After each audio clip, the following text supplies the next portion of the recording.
Hello everyone, welcome back to the channel. तो हम 8 अप्रैल की शिफ्ट 2 के मेमोरी बेस्ड सॉल्यूशंस देखने वाले हैं। तो लगभग 26 क्वेश्चंस है जिससे अपन स्टार्ट करेंगे। तो फर्स्ट क्वेश्चन पर आते हैं। अच्छा लॉजिकल क्वेश्चंस है। इसमें अल्फा बीटा जो है ये a x square plus B x plus one के रूट्स है। ठीक है। और अब one minus cos x square plus B x plus a की बात कर रहे हैं। तो अगर आप यहाँ पर देखोगे तो a x square plus B x plus one से x square plus B x plus a बनाया जा सकता है, और इसका हिंट लिमिट के अंदर है जहां x tending to one upon alpha पुट किया गया है। तो इसका क्या मीनिंग है, अपन आते हैं समझते हैं इसको। तो अगर आप इसको देखोगे तो जैसे x square plus B x plus a है ना। और एक और चीज जो अपन को क्वेश्चन में दे रखी है वो है a x square plus B x plus one. तो मान लो a x square plus B x plus one equal to zero के जो दो रूट्स इन्होंने बोले हैं अल्फा और बीटा। अब जैसे अगर आप यहाँ पर x को 1/x से रिप्लेस कर लो तो ये बन जाएगा a upon x square plus B upon x plus one, और एलसीएम लोगे तो ये आ जाएगा same x square plus B x plus A equal to zero. मतलब यहाँ से x की जगह 1/x रखेंगे तो ये क्वाड्रेटिक आ जाएगी। तो इसके रूट्स अगर अल्फा बीटा है तो इस क्वाड्रेटिक के रूट्स हो जाएंगे 1/अल्फा और 1/बीटा। क्या ये बात समझ में आ रही है? और इसका लीडिंग कोफिशिएंट वन है तो अपन इसके फैक्टर्स करके लिख सकते हैं कि ये x minus one by alpha into x minus one by beta इस प्रोडक्ट के बराबर होगा। अब हम इस क्वाड्रेटिक का यूज करके अपने इस ओरिजिनल क्वेश्चन पर आ जाते हैं। तो यहाँ पर अपन आइडेंटिटी लगाएंगे x माइनस कॉस थीटा वाली। x माइनस कॉस थीटा होता है two sine square theta by two. तो ये बन जाएगा अपने पास टू साइन स्क्वायर, है ना। और थीटा बाई टू के अंदर आ जाएगा ये x square plus B x plus a, और अपॉन में आ जाएगा टू, ऐसा है ना। और नीचे अगर अपन देखेंगे यहाँ पर क्वेश्चन के अंदर तो डिनोमिनेटर में अल्फा एक्स माइनस वन का स्क्वायर है। तो अल्फा अगर आप यहाँ से बाहर ले लोगे तो अल्फा बाहर लेने पर आपके पास आ जाएगा two alpha square x minus one by alpha का होल स्क्वायर। तो टू से टू यहाँ पर हो जाएगा कैंसिल। ठीक है।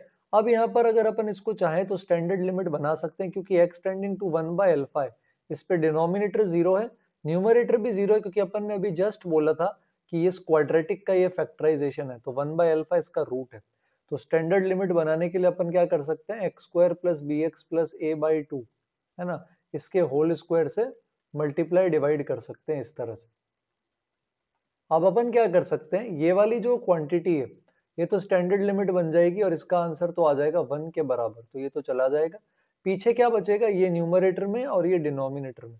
तो न्यूमरेटर वाले का फैक्टर कर दो पहले, तो टू स्क्वायर बाहर ले लो तो वन बाय फोर आ जाएगा। फैक्टराइजेशन में आ जाएगा x minus one by alpha का स्क्वायर और x minus one by beta का स्क्वायर, और डिनोमिनेटर में आ जाएगा अल्फा स्क्वायर के साथ x minus one by alpha का स्क्वायर। तो ये पार्ट हो गया कट। अब एक्स की लिमिट वन बाय अल्फा है तो वन बाय अल्फा यहाँ पर पुट कर देंगे, तो ये आ जाएगा one by four one by alpha minus one by beta का होल स्क्वायर। और बाहर अब अपन इसका क्या ले लेंगे, यहाँ पर स्क्वायर रूट कैलकुलेट कर लेंगे। ठीक है, क्योंकि पावर हाफ है। तो लॉजिकल क्वेश्चन है, अच्छा क्वेश्चन है, मजा आया इसको करके। क्वेश्चन नंबर टू पर आते हैं।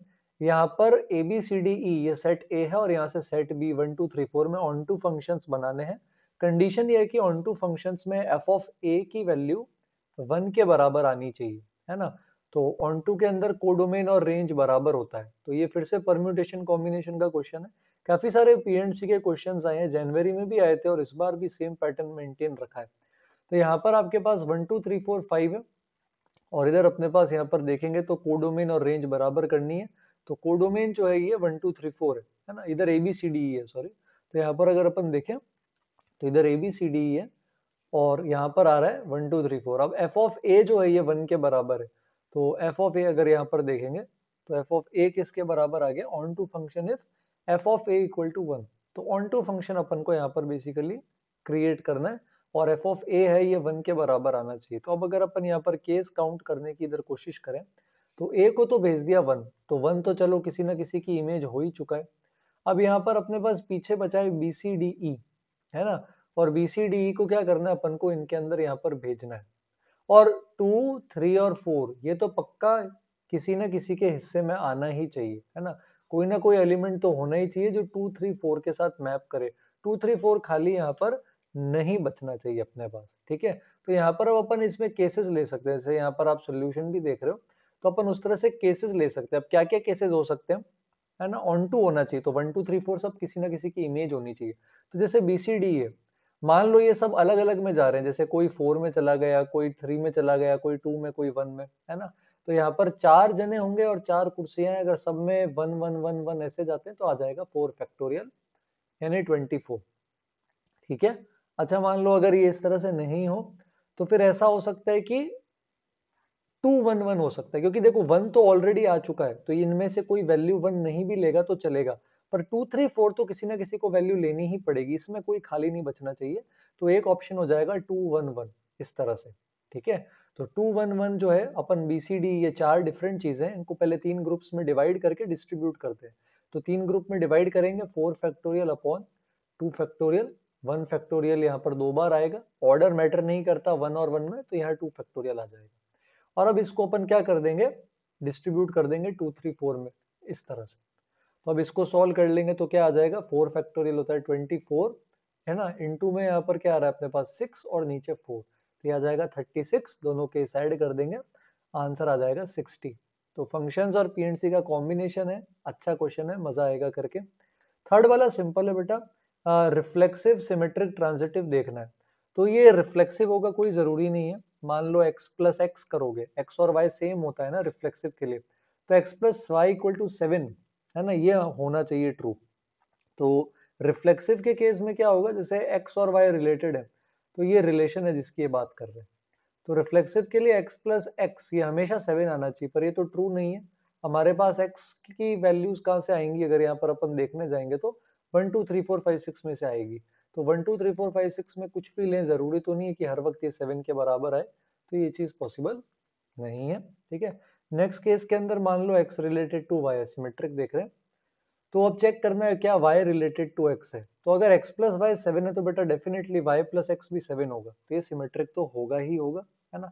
अच्छा, लास्ट में ट्रांजिटिव आता है, तो मान लो x y के साथ रिलेटेड है, y z के साथ रिलेटेड है, तो चेक करना है कि क्या x भी z के साथ रिलेटेड है। मतलब कि x प्लस वाई 7 है, y प्लस z है, ये भी 7 है, तो क्या जरूरी है कि x प्लस z भी 7 होगा? ऐसा जरूरी नहीं है, क्योंकि जैसे मान लो x आपने 1 ले लिया, है ना, और y जैसे मान लो आपने 6 ले लिया, तो z को यहाँ 1 होना पड़ेगा, पर x और z का सम तो 7 नहीं आएगा। तो ये सिंपल क्वेश्चन था, पहले दो अच्छे क्वेश्चंस के बाद, है ना। तो फर्स्ट 3 शिफ्ट के कंपैरिजन में 8 अप्रैल की इवनिंग की शिफ्ट थोड़ी सी लॉजिकल लग रही है अभी तक, तो सिमेट्रिक हो जाएगा। नेक्स्ट वाले पर आते हैं, फोर्थ क्वेश्चन। इसमें वैसे तो बाइनोमियल से होता है, पर अगर आपको रिजल्ट याद है तो डायरेक्ट आपको इतना सोचना नहीं है। हाँ, मेमोरी बेस्ड मैंने जो क्वेश्चंस देखे थे, ऑप्शन अलग अलग थे, जैसे इसमें इन्होंने 34 और 14 से डिविजिबिलिटी की बात करी है, दूसरे सोर्स पे देखा था वहां 6 से डिविजिबिलिटी की बात थी, तो आप ट्राई कर सकते हो। तो 34 से डिविजिबल ये होगा, कैसे होगा वो अपन अभी यहाँ पर प्रूव करेंगे, 14 से नहीं होगा।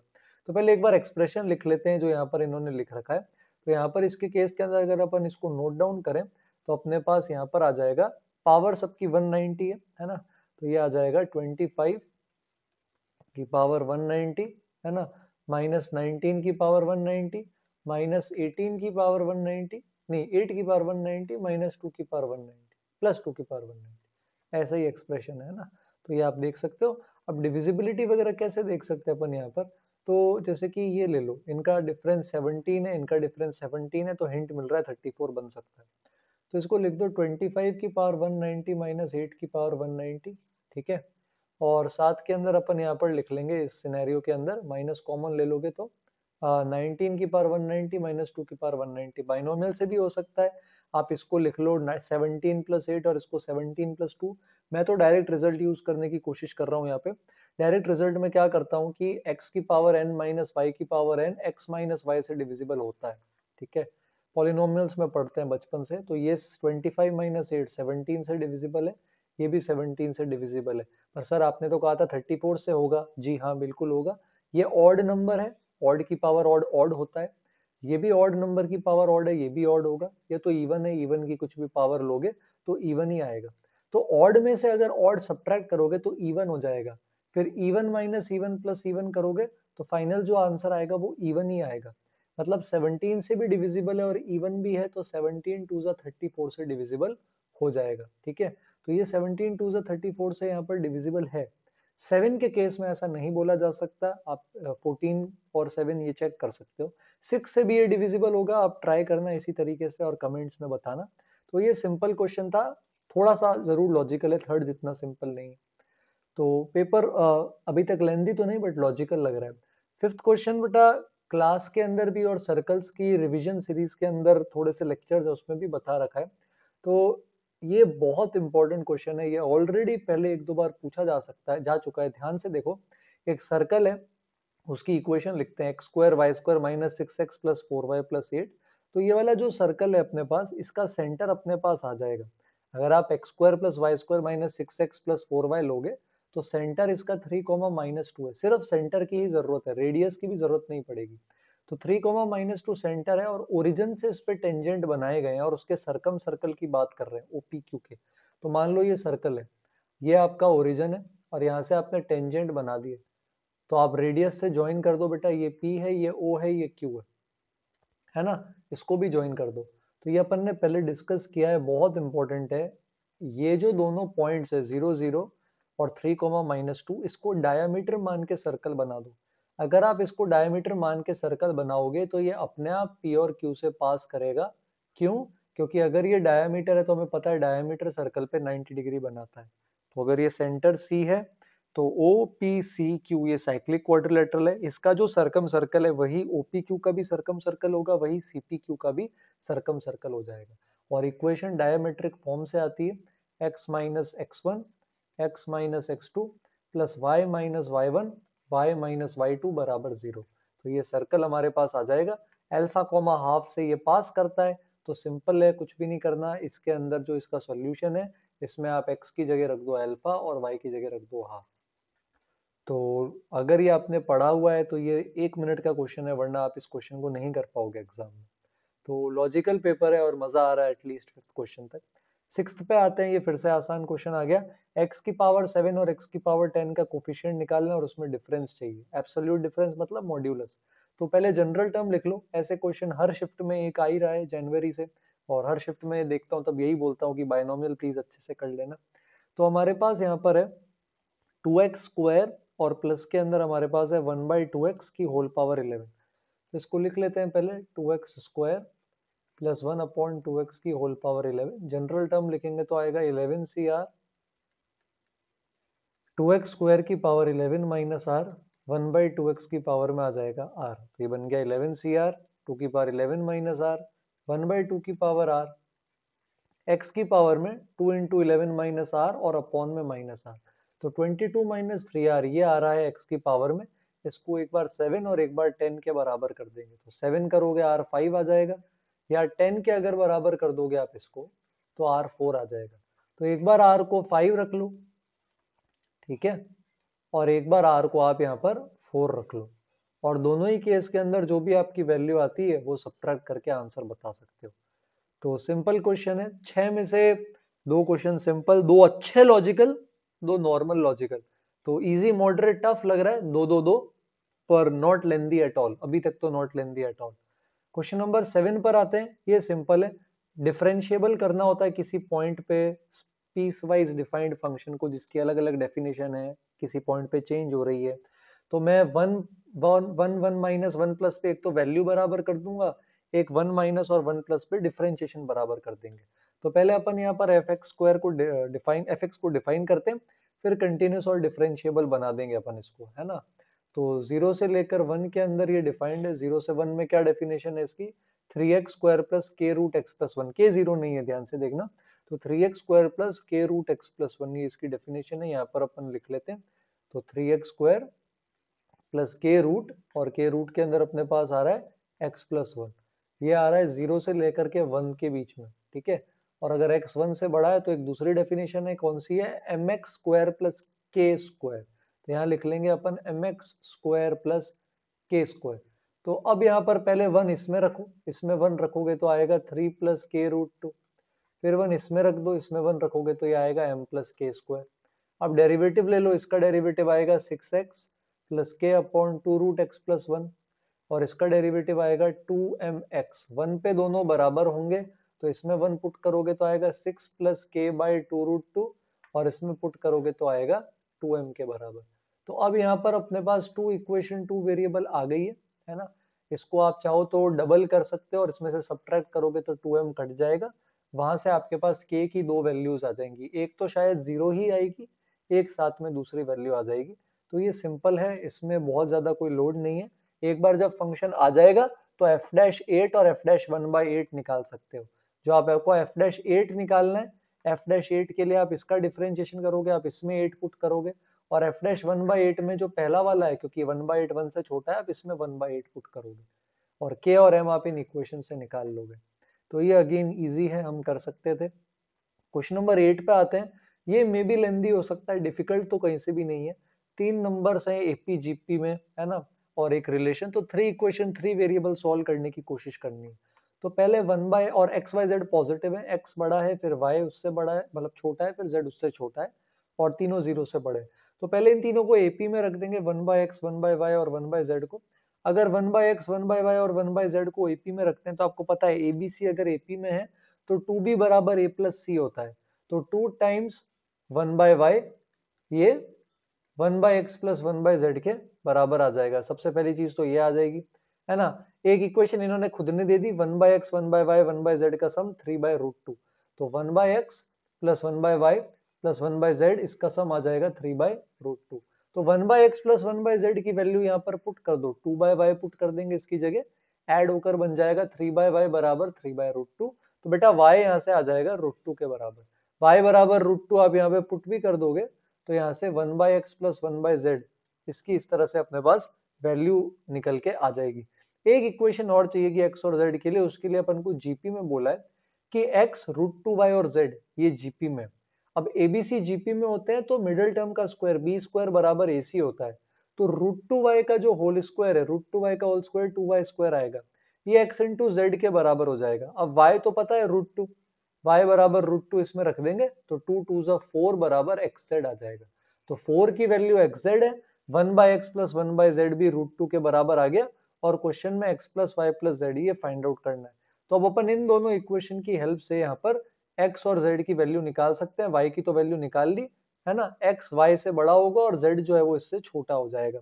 तो यहाँ पे √2 तो है ही, 1 बाय एक्स है, z को आप लिख सकते हो 4 बाय एक्स। तो ये कुछ इस तरह से आ जाएगा। अब अपन यहाँ पर एलसीएम लेकर इसको भी सॉल्व करने की कोशिश कर सकते हैं। तो यहाँ से अब इसको सॉल्व करोगे तो x की पॉजिटिव वैल्यू लेना जो y से बड़ी हो, तो इस क्वाड्रेटिक से x आ जाएगा, उसको पुट करेंगे तो z आ जाएगा। तो कैलकुलेशन तो रहेगी पर डिफिकल्ट नहीं है, एग्जाम में अटेम्प्ट किया जा सकता था। अच्छा, 9th क्वेश्चन फिर से कैरेक्टरिस्टिक इक्वेशन और केले हैमिल्टोनियन पर बेस्ड है। तो हर एक दो शिफ्ट में एक क्वेश्चन इसका जरूर आ रहा है। जनवरी में भी बताया था, अभी भी बता रहा हूँ, नहीं देखा हो तो चैनल पर वीडियो मिल जाएगा आपको केले हैमिल्टोनियन थ्योरम का, जरूर जरूर देख लेना। नहीं मिले तो कमेंट्स में लिखना, मैं आपको मेंशन कर दूंगा लिंक जिसको फॉलो कर सकते हो। यूज कैसे करते हैं अपन इसके अंदर, तो केले हैमिल्टोनियन थ्योरम बोलती है कि आपको डिटर्मिनेंट निकालना होता है। और किसका डिटर्मिनेंट निकालना होता है आपको, यहाँ पर आपको निकालना होता है determinant of A minus lambda I, और ये जीरो कर देना होता है। तो ए मैट्रिक्स तो है ही आपके पास, है ना। अच्छा, लेमडा एक वेरिएबल और यूज कर लिया इन्होंने, तो फिर मैं यहाँ पर लेमडा यूज नहीं करता, मैं यहाँ पर कोई दूसरा वेरिएबल यूज कर लेता हूँ, लेट से म्यू यूज कर लेता हूँ। तो डायगोनल पर से म्यू जो है वो सब्ट्रैक्ट हो जाएगा, डायगोनल पर से म्यू सब्ट्रैक्ट करेंगे तो 1 माइनस म्यू और 10 माइनस म्यू आ जाएगा। तो ये बन जाएगा 1 माइनस म्यू, 10 माइनस म्यू, 5 और लेमडा। इसमें म्यू के अंदर अपने पास क्या हो जाएगा, जब अपन डिटर्मिनेंट निकालेंगे ना तो और जीरो करेंगे तो म्यू के अंदर अपने पास बेटा क्या होती है, एक क्वाड्रेटिक इक्वेशन आ जाएगी इस तरह से। और अब इस म्यू की जो इक्वेशन है इसको मैट्रिक्स ए सेटिस्फाई करती है, इस इक्वेशन को कैरेक्टरिस्टिक इक्वेशन बोलते हैं। और ये एक स्केलर क्वांटिटी है, इसको अकेला मत रखो, इसके साथ आइडेंटिटी मैट्रिक्स रख दो। तो ये एक रिलेशन है जो अपन को केले हैमिल्टोनियन से मिल चुका है। अब क्या करेंगे अपन, पूरे को ए इनवर्स से मल्टीप्लाई कर दो। ए स्क्वायर को ए इनवर्स से मल्टीप्लाई करोगे तो एक ए इनवर्स के साथ आई बना देगा, तो वो तो नहीं रहेगा, है ना। तो एक ए चला जाएगा पीछे, अपने पास सिर्फ और सिर्फ क्या करेगा, एक ही ए बचेगा। तो ये आ जाएगा ए, इसको भी ए इनवर्स से कर दो तो ये दूसरा वाला जो 11 ए है, 11 ए बन जाएगा यहाँ पर 11 आई, और आई को कर देंगे तो ये बन जाएगा 10 माइनस 5 लेमडा तो आएगा, वो तो चेंज होगा नहीं, और उसके साथ आ जाएगा ए इनवर्स। तो ये ए इनवर्स की वैल्यू आ गई। आप इसको दूसरी साइड ट्रांसपोज भी कर सकते हो, तो इन्होंने ए इनवर्स की ये वैल्यू दे रखी है अल्फा ए प्लस बीटा आई के टर्म्स में। तो यहाँ पर अपन इसको ट्रांसपोज करके लिख सकते हैं ए इनवर्स बराबर माइनस ए अपॉन 10 माइनस 5 लेमडा और प्लस 11 आई के नीचे भी आ जाएगा 10 माइनस 5 लेमडा। तो ये जो ए का कोफिशिएंट आ रहा है -1 अपॉन 10 माइनस 5 लेमडा, इसकी जो वैल्यू है ये अल्फा के बराबर हो जाएगी यहाँ पर, है ना। तो ये अल्फा के बराबर आ जाएगा। और जो आई का कोफिशिएंट है 11 अपॉन 10 माइनस 5 लेमडा, ये वाली जो वैल्यू है ये अपने पास किसके बराबर आ जाएगी, बीटा के बराबर आ जाएगी। और अल्फा प्लस बीटा का सम 2 भी दे रखा है, तो ये बीटा हो गया। अब आप दोनों को ऐड कर दो, अल्फा और बीटा ऐड करोगे तो आ जाएगा 10 अपॉन 10 माइनस 5 लेमडा। ये 2 दे रखा है अपन को। तो यहाँ से अपन अगर सॉल्व करेंगे, ठीक है, तो लेमडा की वैल्यू आई थिंक 1 आ जाएगी। लेमडा बराबर एक बार 1 आ गया तो आपके पास अल्फा भी आ जाएगा, और लेमडा बराबर 1 आ जाएगा तो आई थिंक आपके पास बीटा भी आ जाएगा। और फिर आपको शायद alpha square plus beta square plus lambda square पूछा है, निकाल सकते हैं। तो अगेन वेरी लॉजिकल क्वेश्चन, इसके बिना हो सकता है मे भी थोड़ी ज्यादा मेहनत करना पड़े। ए इनवर्स निकाल के इक्वेशन बना के भी कर सकते हो, उस केस में थोड़ा लेंदी हो जाता, नहीं तो लॉजिकल है। तो पेपर करने में अभी की 3 शिफ्ट में उतना फन मजा नहीं आया था जितना इसमें आ रहा है। 10th क्वेश्चन में भी थोड़ा सा टफ साइड हो सकता है। अगेन फिर से साउंड लॉजिक यूज हो रहा है। तो रैंडम वेरिएबल दे रखा है कि अगर रैंडम वेरिएबल की वैल्यू x है तो probability k 1 plus x into 3 की पावर माइनस एक्स होगी। और ये ऐसे जो रैंडम वेरिएबल x है ये 0 1 2 3 4 5 6 इन्फिनिटी तक किसी के बराबर भी हो सकता है। तो इस प्रोबेबिलिटी डिस्ट्रीब्यूशन में हमें अगर ये k निकालना है तो हमको यहाँ पर क्या करना पड़ेगा, जितने भी वेरिएबल्स होते हैं सबकी प्रोबेबिलिटी का सम क्या होना चाहिए, 1 के बराबर। तो यहाँ पर हमें प्रोबेबिलिटी डिस्ट्रीब्यूशन यूज करना पड़ रहा है। इस पे एक वीडियो भी बनाया था, है ना, अगर आपने देखा होगा तो आई थिंक शायद उससे मे भी आपको हेल्प मिली हो थोड़ी सी। तो हमारे पास प्रोबेबिलिटी दे रखी है कि किसी भी अगर रैंडम वेरिएबल एक्स के बराबर हो तो के 1 प्लस एक्स 3 की पावर माइनस एक्स आ जाएगी, एक्स बराबर 0 1 2 3 इसके लिए। तो अब यहाँ प्रोबेबिलिटी का क्या, सबका सम 1 होता है, तो जैसे यहाँ पे 0 रखो तो के, और मतलब आप बेसिकली सब अलग अलग नहीं भी निकालोगे ना तो ऐसे समझ जाओ कि यार इसका जो समेशन होगा ना, सारे के सारे सबकी प्रोबेबिलिटी का सम x बराबर 0 से इंफिनिटी, ये 1 होना चाहिए। तो k बाहर आ जाएगा। दो सीरीज चलेंगी बेटा, एक चलेगा समेशन 3 की पावर माइनस एक्स जो कि जीपी है, और एक चलेगा x इंटू 3 की पावर माइनस एक्स, ये बेसिकली आपका एजीपी है। ठीक है, तो ये चीज यहाँ पर अपने पास इसके केस में यूज होने वाली है। अब अपन इसके अंदर x की वैल्यूज जो है वो पुट करने की भी यहाँ पर अपन कोशिश कर सकते हैं। तो यहाँ पर आप पहले x को जैसे 0 पुट करोगे, फिर x को 1 पुट करोगे, फिर x को 2 पुट करोगे, और ये चलता जाएगा। तो यहाँ पर अपने पास सीरीज आ जाएगी, है ना। तो इसका एक बार अपन वैल्यू निकालने की कोशिश करते हैं।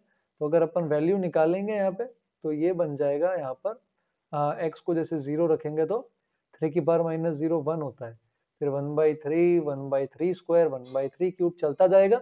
तो a अपॉन 1 माइनस आर, है ना, r 1/3, तो इसकी वैल्यू आ जाएगी अपने पास 3/2, है ना। अच्छा, अगला ये देखेंगे तो इसमें अपन s लेते थे, x को 0 रखोगे 0 आएगा, 1 रखो तो 3 की पावर माइनस 1, फिर 2 रखोगे तो ऐसा आएगा, 3 पे इस तरह से आएगा। तो ये चीज जो है ना ये अपने पास इन्फिनिटी तक चलती जाएगी। अब अपन यहाँ पे r से मल्टीप्लाई करते थे, याद आया आपको, और टर्म्स को क्या करते थे अपन यहाँ पर आगे शिफ्ट कर देते थे। तो ये टर्म्स इस तरह से क्या होंगे, आगे की तरफ शिफ्ट होते जाएंगे, और फिर इनको सब्ट्रैक्ट कर लेंगे तो 2s/3 लेंगे, तो ये एक इनफाइनाइट जीपी आ जाएगी वापस 1/3 क्यूब।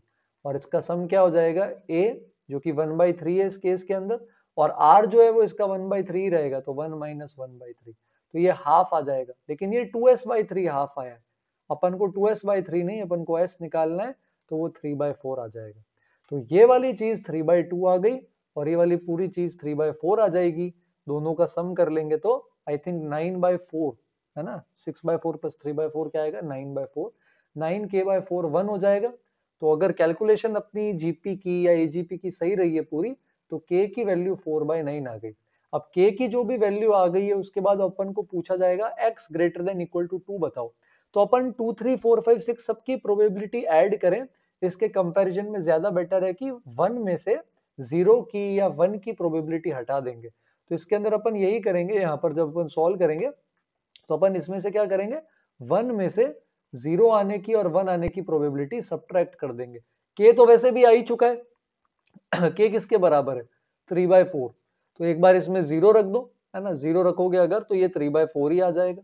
और एक बार इसके अंदर आप क्या करोगे, 1 पुट कर दोगे, तो 0 पे तो 3/4 आ रहा है, 1 पुट करोगे तो ये आ जाएगा 1 + 1 3 की पावर -1, तो ये आई थिंक 2/3 या ऐसा कुछ आएगा।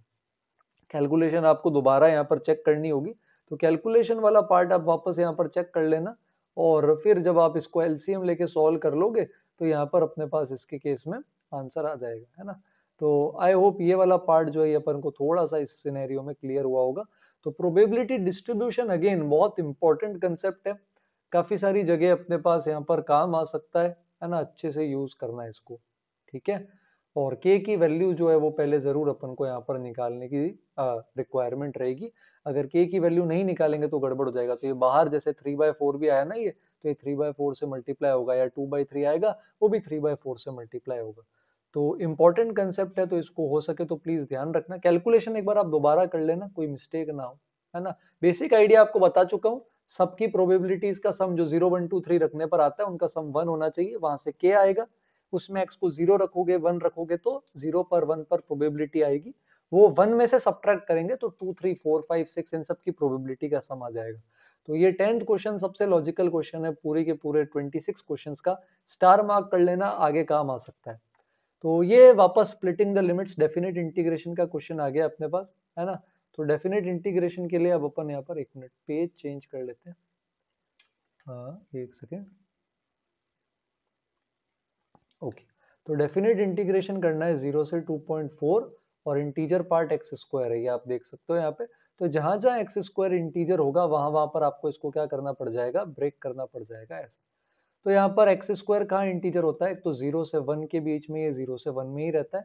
फिर √2 पे ये 2 के बराबर हो जाता है, ठीक है। फिर √2 से आगे बढ़ेंगे, √3 पे ये 3 हो जाता है ना।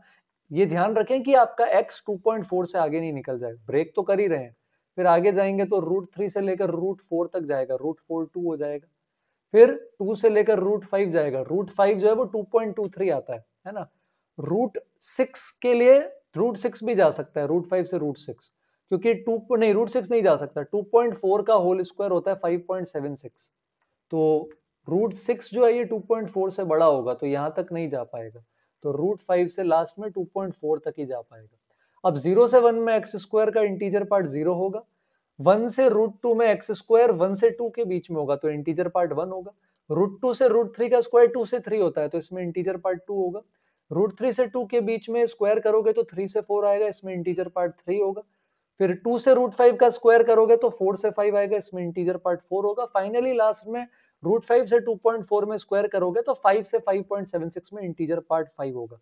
तो इसका इंटीग्रेशन आएगा नहीं, इसका आ जाएगा √2 - 1 + 2 टाइम्स √3 - √2 + 3 टाइम्स 2 - √3 + 4 टाइम्स √5 - 2, और लास्ट में 5 टाइम्स 2.4 - √5, ब्रैकेट खोल के सिंप्लीफाई कर लेंगे। तो स्प्लिटिंग द लिमिट से अगर थोड़ी भी प्रैक्टिस आपने करी है तो आपको इसमें दिक्कत नहीं आई होगी, ये कर सकते थे। 12th क्वेश्चन पर आते हैं, ये वापस अब कैलकुलेशन बेस्ड हो गया। ऐसे क्वेश्चंस अभी statistics one shot zero to hero video में किए थे, आपने स्टैट्स नहीं किया मेंस के लिए तो आप वीडियो देख सकते हैं, चैनल पे मिल जाएगा आपको रिवीजन सीरीज के अंदर। मीन और वेरिएंस है 12 ऑब्जर्वेशंस का 9/2 और 4 के बराबर। तो फॉर्मूला यूज करते हैं, तो मीन यहाँ पर 9/2 है, वेरिएंस 4 है, तो समेशन xi अपॉन 12 ये 9/2 है। तो सारी 12 ऑब्जर्वेशन का जो सम है 1 से 12 जितनी भी ऑब्जर्वेशन है इनका सम 54 आ जाएगा, ठीक है। अब वेरिएंस के लिए सबके स्क्वायर का समेशन लेंगे अपॉन 12 माइनस मीन का स्क्वायर कर देंगे 9/2 का स्क्वायर, और ये वेरिएंस आई थिंक 4 के बराबर दे रखा है, तो ये इक्वल टू 4 आ जाएगा।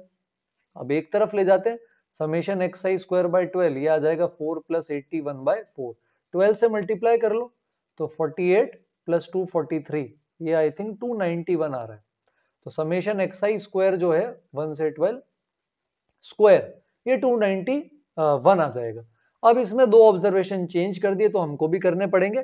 7 और 14 को गलती से 9 और 10 रीड कर लिया है ना, तो 9 और 10 हटा के 7 और 14 डालना पड़ेगा।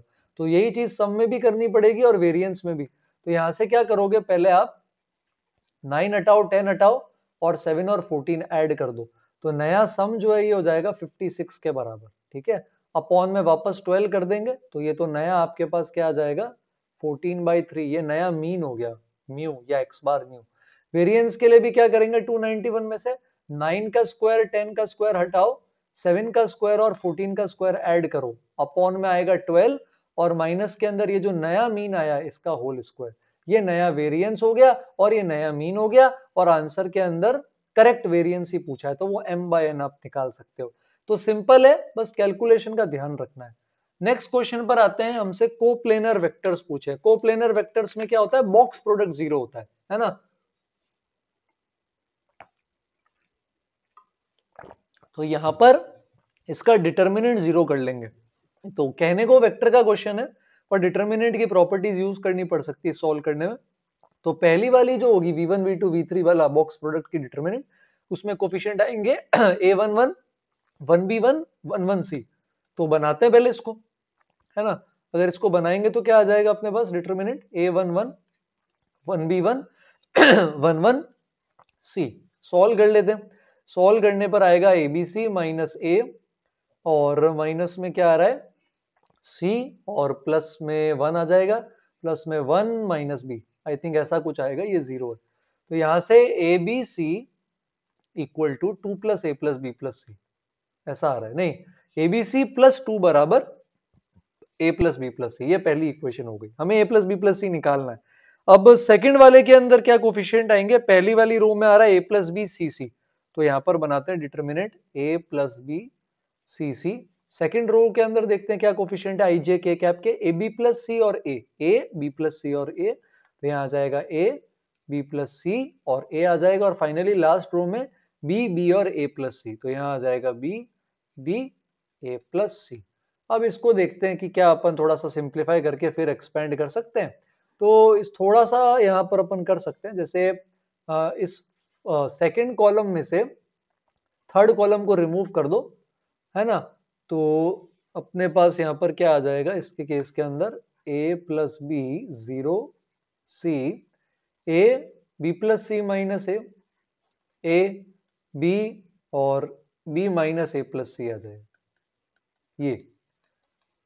तो कुछ हालांकि बहुत खास फायदा तो यहाँ हुआ नहीं है ना, कैलकुलेशन तो करनी पड़ ही रही है अपन को वैसे भी। फिर फर्स्ट कॉलम में से थर्ड कॉलम सब्ट्रैक्ट कर लो, तो ये आ जाएगा a plus b minus c 0 c 0 b plus c minus a b में से a और c चला गया, और लास्ट में क्या आ जाएगा अपने पास, आई थिंक a प्लस सी। तो कुछ इस तरह से आ रहा है, तो कुछ बहुत ज्यादा तो सिंप्लीफाई हालांकि नहीं हो रही है यहाँ पर, अगर अपन देख भी रहे हैं तो बहुत ज्यादा एडवांटेज तो वैसे नहीं हो रहा। और कर सकते हैं, जैसे रो 3 में से रो 2 हटा दिया, तो रो 3 में से रो 2 अगर रिमूव करोगे तो फर्स्ट रो तो यही है, सेकंड रो भी अभी फिलहाल के लिए यही रहेगी, और रो 3 में से रो 2 रिमूव कर देंगे तो बी से बी कट जाएगा, माइनस ए से माइनस ए कट जाएगा, ये आएगा -2c, और ये आ जाएगा c। तो ये कुछ ऐसा हो गया, है ना। अब अपन रो 3 में से चाहे तो रो 1 सब्ट्रैक्ट कर सकते हैं। रो 3 में से रो 1 सब्ट्रैक्ट करेंगे तो a plus b minus c 0c, ये ऐसा ही रहेगा, ये भी इसी तरह से रहेगा, c में से c हटेगा तो इधर 0 आ जाएगा, -2c, और कुछ ऐसा। तो कुछ ऐसा आ रहा है, इतना आप सॉल्व कर लेते हैं एक बार। तो ए फर्स्ट रो के अलोंग खोलते हैं, ए प्लस बी माइनस सी, जीरो का इसके साथ मल्टीप्लीकेशन आएगा नहीं, यहाँ आ जाएगा 2ac। फिर इधर जीरो के साथ कुछ नहीं आएगा, सी के लिए ये नहीं आएगा, ये आ जाएगा, थोड़ा गंदा दिख रहा है। तो सी में से माइनस का सी आएगा, या माइनस, हाँ ठीक है, माइनस का सी आएगा, और इधर आएगा बी माइनस सी into B plus c minus ए, ये जीरो आ रहा है। उफ, तो सॉल्व तो करना पड़ेगा यार। 2a square c plus 2abc minus 2ac square, है ना, और माइनस में यहाँ पर क्या आ रहा है, c के साथ b माइनस ए का होल स्क्वायर आ रहा है, c के साथ b माइनस ए का होल स्क्वायर माइनस सी स्क्वायर, तो b माइनस ए का होल स्क्वायर माइनस सी स्क्वायर। काफी ज्यादा गंदा जाता हुआ दिख रहा है ये, पता नहीं इतना लेंदी क्यों दिया इन्होंने, या क्या पता कोई आसान तरीका हो। तो इसको अगर खोलेंगे तो 2 तो है ही हमारे पास, ए स्क्वायर सी 2abc माइनस 2ac स्क्वायर, इसको खोलेंगे तो प्लस का c क्यूब आएगा, माइनस का b स्क्वायर सी आएगा, माइनस का a स्क्वायर सी आएगा, और 2ab आ रहा है, -2ab माइनस c, तो प्लस का 2abc, ऐसा कुछ बन रहा है। तो यहाँ पर कुछ सिंप्लीफाई होता हुआ बहुत खास तो दिख नहीं रहा मुझे। ये आ रहा है 4abc, और यहाँ पर एक ए स्क्वायर सी कट हो जाएगा और इसके अंदर अगर यहाँ देखेंगे सी कॉमन ले लें अगर, तो अपने पास आएगा c square minus 2ac minus b square और प्लस में ए स्क्वायर, ये 0 आ रहा है। तो कैलकुलेशन में या तो गड़बड़ करी है मैंने कहीं पे, वरना तो ऐसा नहीं आना चाहिए था। तो एक बार क्वेश्चन पे वापस आते हैं। तो कोप्लेनर है, then the value of this is, तो ठीक है, वापस एक बार करके देख लेते हैं। मैट्रिक्स वापस बनाते हैं, ए प्लस बी सी सी, और क्या आ रहा है यहाँ पे, ए बी प्लस सी और ए, तो ए बी प्लस सी ए, और लास्ट रो के अंदर क्या आ रहा है, बी बी ए प्लस सी, तो यहाँ पे लिख लेते हैं बी बी ए प्लस सी। कॉलम सब्ट्रैक्शन से मे भी शायद कॉम्प्लिकेटेड बन गया हो, मैं स्टार्टिंग से ही रो सब्ट्रैक्ट कर लेता हूँ एक बार, है ना। तो सबसे पहले ऐसा कर लेते हैं कि रो 1 में से रो 2 हटा देते हैं, रो 1 में से रो 2 हटा देंगे तो कुछ ये बनेगा, रो 3 में से रो 2 में से रो 3 हटा दो तो कुछ इस तरह से बन जाएगा, ऐसा कुछ बनेगा, ठीक है। अब इसके लिए अपन क्या कर सकते हैं, रो 1 में रो 3 ऐड कर दो, है ना। रो 1 में रो 3 ऐड करोगे तो हो जाएगा 2b 0, और यहाँ पर a और a कट हो जाएगा 2c, 2 बाद में बाहर ले लेना तो 2 तो चला ही जाएगा, 2 लेने की जरूरत नहीं है। तो रो 1 में रो 3 मैंने यहाँ पर ऐड कर दिया, ठीक है। तो ये कुछ इस तरह से आ गया, और ये 2 यहाँ पर जा चुका है, और यहाँ पे बचा है बी बी ए प्लस सी। अब क्या कर सकते हैं अपन, अपन ऐसा कर सकते हैं यार कि रो 2 में रो 1 ऐड कर देते हैं, हाँ तो वो लेंदी मैंने ऐसे ही कर दिया था, आसान है, मुश्किल नहीं है। पर अगेन उस टाइम फ्रेम में सोचना is a big big accomplishment. तो रो 2 में रो 1 ऐड कर दो तो ये कुछ ऐसा बन जाएगा, बी बी ए प्लस सी।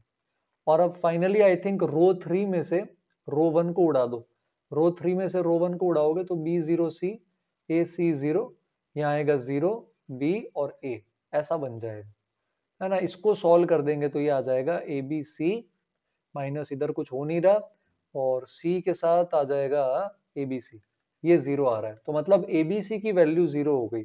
अब बेटा ए बी सी की वैल्यू अगर 0 हो गई तो अपन ने जो रिलेशन पहले बनाया था अपन उसका यूज कर सकते हैं, क्योंकि ए बी सी यहाँ पर अब अपने पास इसके केस में 0 आ चुका है, तो अपना ओरिजिनल जो रिलेशन था ए बी सी 0 हो गया, तो ए प्लस बी प्लस सी की वैल्यू 2 आ जाएगी, तो ये 6 2 12 आ जाएगा। तो थोड़ा लेंदी क्वेश्चन था ये। 14th में नेगेशन निकालना है, इसका नेगेशन निकाल सकते हैं, ये थोड़ा सा इजी क्वेश्चन है, तो इस पर आ जाते हैं, नेगेशन निकालने की कोशिश करते हैं। कैसे निकालते हैं अपन नेगेशन, डी मॉर्गन्स लॉ आता है अपन सभी को, डी मॉर्गन्स लॉ का यूज कर सकते हैं। तो पहले एक्सप्रेशन देखो क्या है, P एंड नेगेशन Q और नेगेशन P, तो इसको लिख लेते हैं P एंड नेगेशन Q और नेगेशन P।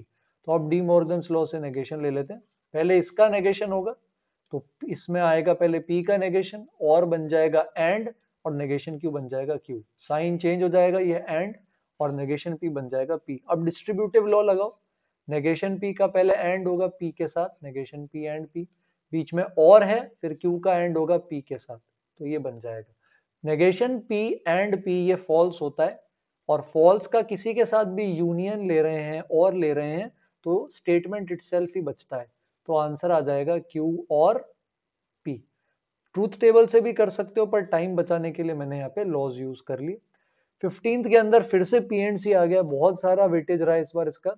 मैथमेटिक्स से वर्ड्स बनाने हैं, सी और एस साथ में नहीं होने चाहिए, तो इसमें ऐसा करते हैं बेटा कि अपन टोटल वर्ड्स तो बना लेते हैं, और टोटल वर्ड्स के अंदर से वो केस हटा देंगे जब सी और एस क्या आ रहे हैं अपने पास साथ में आ रहे हैं। तो पहले एक बार मैथमेटिक्स लिख लेते हैं, है ना।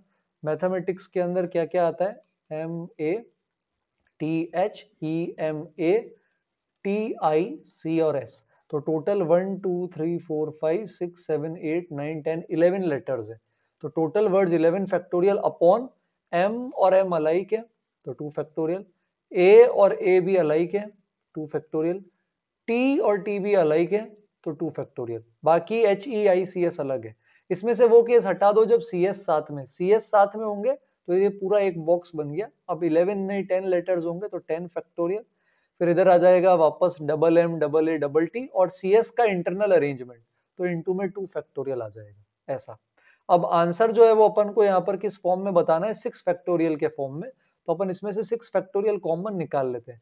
6 फैक्टोरियल कॉमन ले लोगे तो 11 फैक्टोरियल में बच जाएगा 7 8 9 10 11। नीचे 2 फैक्टोरियल 3 बार आ रहा है, माइनस 10 फैक्टोरियल में से एक तो 2 कट कर दो, 10 फैक्टोरियल में से कॉमन लोगे तो आएगा 7 8 9 10। नीचे दो 2 फैक्टोरियल बचे हैं तो अपॉन में 4। इसको सॉल्व करना है अपन को यहाँ पर इस केस में। तो इधर 8 से 8 कट कर दो, इधर 4 2 से 8 कट कर दो, ठीक है। तो अभी ये आ जाएगा अपने पास, यहाँ पर कुछ कॉमन ले सकते हैं, 7 9 और 10। 7 9 और 10 तो कॉमन ले लेंगे। अंदर अपने पास आ जाएगा 11 माइनस 2। 11 minus 2 is 9। तो ये हो जाएगा 810 इंटू 7। काफी बड़ा आंसर आ रहा है इसमें, हाँ 810 इंटू 7 5670। तो सिंपल क्वेश्चन है, सिंपल डीपीपीज करते हैं उसमें होता है ऐसा। 16th area under the curve, एक question area under the curve का हर शिफ्ट के अंदर आता ही आता है। तो पहले ग्राफ बनाते हैं, फिर देखते हैं कि कैलकुलेशन सिंपल है या मुश्किल। सबसे पहले 3 लाइंस बनानी है, x प्लस वाई बराबर 2, x इक्वल टू 0 मतलब y axis, y equal to 0 मतलब x एक्सिस। तो इसको अपन यहाँ पर प्लॉट करने की कोशिश करते हैं। तो सबसे पहले ले लेते हैं अपन यहाँ पर, जब ड्रॉ कर रहे हैं तो अपने पास कलर चेंज कर देते हैं यार, इतनी देर से बोर हो गए, रेड ही रेड चल रहा है। कौन सा कलर ले लें, ग्रीन ले लेते हैं। तो यहाँ पर ले लेते हैं अपन सबसे पहले x plus Y equal to 2। तो ये x plus Y equal to 2 हो गया। ये पॉइंट आ जाएगा 2,0, ये हो गया 0,2। बाकी x और y एक्सिस जो है ये हो जाएगी अपने पास y बराबर 0, और ये वर्टिकल लाइन y एक्सिस हो जाएगी x बराबर 0। अब एक मिन वाला ग्राफ बनाना है, एक्स स्क्वायर प्लस 3/4 और 1 प्लस इंटीजर पार्ट x में। इसको एक बार के लिए मैं सेपरेटली बनाता हूँ, एक्स स्क्वायर प्लस 3/4 और 1 प्लस इंटीजर पार्ट x। तो एक्स स्क्वायर प्लस 3/4 कुछ इस तरह से बनेगा। ये है y बराबर एक्स स्क्वायर प्लस 3/4, और ये वैल्यू आ रही 3/4। और 1 plus integer part of x, 1 plus integer part of x क्या बनेगा, क्लोज जीरो से ओपन वन में इंटीजर पार्ट x जीरो होता है, लेकिन 1 ऐड कर दिया तो ये कुछ इस तरह से जाएगा। अब हमें ये देखना है कि ये कट तो करेगा ना, बिल्कुल कट करेगा। क्यों? क्योंकि 1 पे 1 प्लस इंटीजर पार्ट x की वैल्यू 1 आ रही है, ठीक है। लेकिन 1 पर एक्स स्क्वायर प्लस 3/4 की वैल्यू 7/4 आ रही है। तो इसकी तो वैल्यू 1 है, पर ऊपर वाले की वैल्यू 7/4 है, तो ये ऊपर जा चुका है। अब 1 से लेकर अगर आप 2 लोगे तो 1 से 2 में 1 प्लस इंटीजर पार्ट x की वैल्यू 2 आ जाएगी। तो अब अगर अपन इसका ग्राफ बनाने को रेडी है ना, तो मैं 2 तक ही बना रहा हूँ ये ग्राफ। तो मान लो ये 1 है, तो एक्स स्क्वायर प्लस 3/4 की जो वैल्यू आ रही है, ये 3/4 से शुरू होगा और 7/4 तक जाएगा, है ना। तो और 1 पे ये जो लाइन है y बराबर 2 माइनस एक्स, है ना। y बराबर 2 माइनस एक्स की जो वैल्यू आएगी अपने पास, y बराबर 2 माइनस एक्स की क्या वैल्यू आ जाएगी इसके केस के अंदर, यहाँ पर 1। तो 2 माइनस एक्स करेंगे तो ये 1 आ जाएगा, ऐसे इस तरह से ये आ जाएगा। और इंटीजर पार्ट अपन बना सकते हैं, इंटीजर पार्ट जो है वो कुछ ऐसा ही बनेगा यहाँ से। तो इंटीजर पार्ट यहाँ पर आएगा और इधर ओपन बन जाएगा ऐसा, ठीक है। और जो क्वाड्रेटिक है, क्वाड्रेटिक जो है वो ऑलरेडी यहाँ 3/4 से इधर शुरू होके ऊपर की तरफ जा रहा है, पहले ही कट कर देगा। कहाँ कट करेगा वो भी सॉल्व कर सकते हो। एक्स स्क्वायर प्लस 3/4 को अगर 1 कर दोगे तो एक्स बराबर हाफ पे वो इसको कट करके ऐसे ऊपर निकल जाएगा, और 1 पर जो उसकी वैल्यू आएगी, यहाँ पर 1 पर उसकी वैल्यू जो है वो 7/4 आएगी।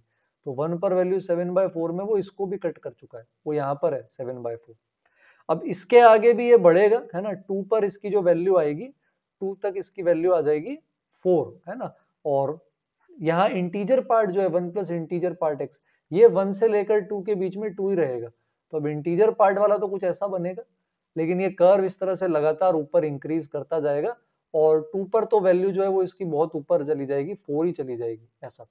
तो ये देख लो कि भाई एक्स स्क्वायर प्लस 3/4 2 के बराबर कब आता है, ये आता है जब एक्स स्क्वायर 5/4 हो जाता है, इस तरह से 5/4 में।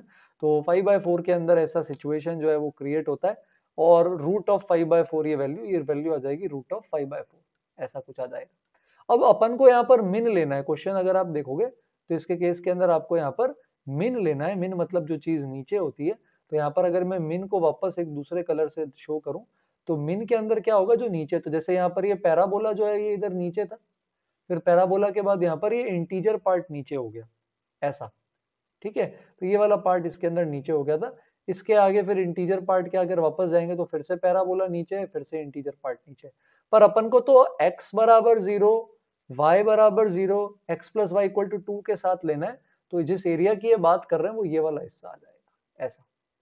ठीक है, तो 0 से लेकर हाफ, हाफ ये पॉइंट ऑफ इंटरसेक्शन था, तो 0 से लेकर हाफ में तो अपन सिंपली क्या कर सकते हैं, पैराबोला का इंटीग्रेशन कर लेंगे, है ना। इसके आगे अब अगर अपन देखेंगे तो यहां से लेकर 1 तक ये सिंपल लाइन है, तो हाफ से लेकर 1 तक लाइन है इंटीजर पार्ट x प्लस 1 वाली जो 1 के बराबर है, और 1 से लेकर के फिर आगे वापस जब तक ये 2 तक नीचे नहीं चला जाता, यहाँ पे y बराबर 2 माइनस एक्स है, और इसको सम कर देंगे।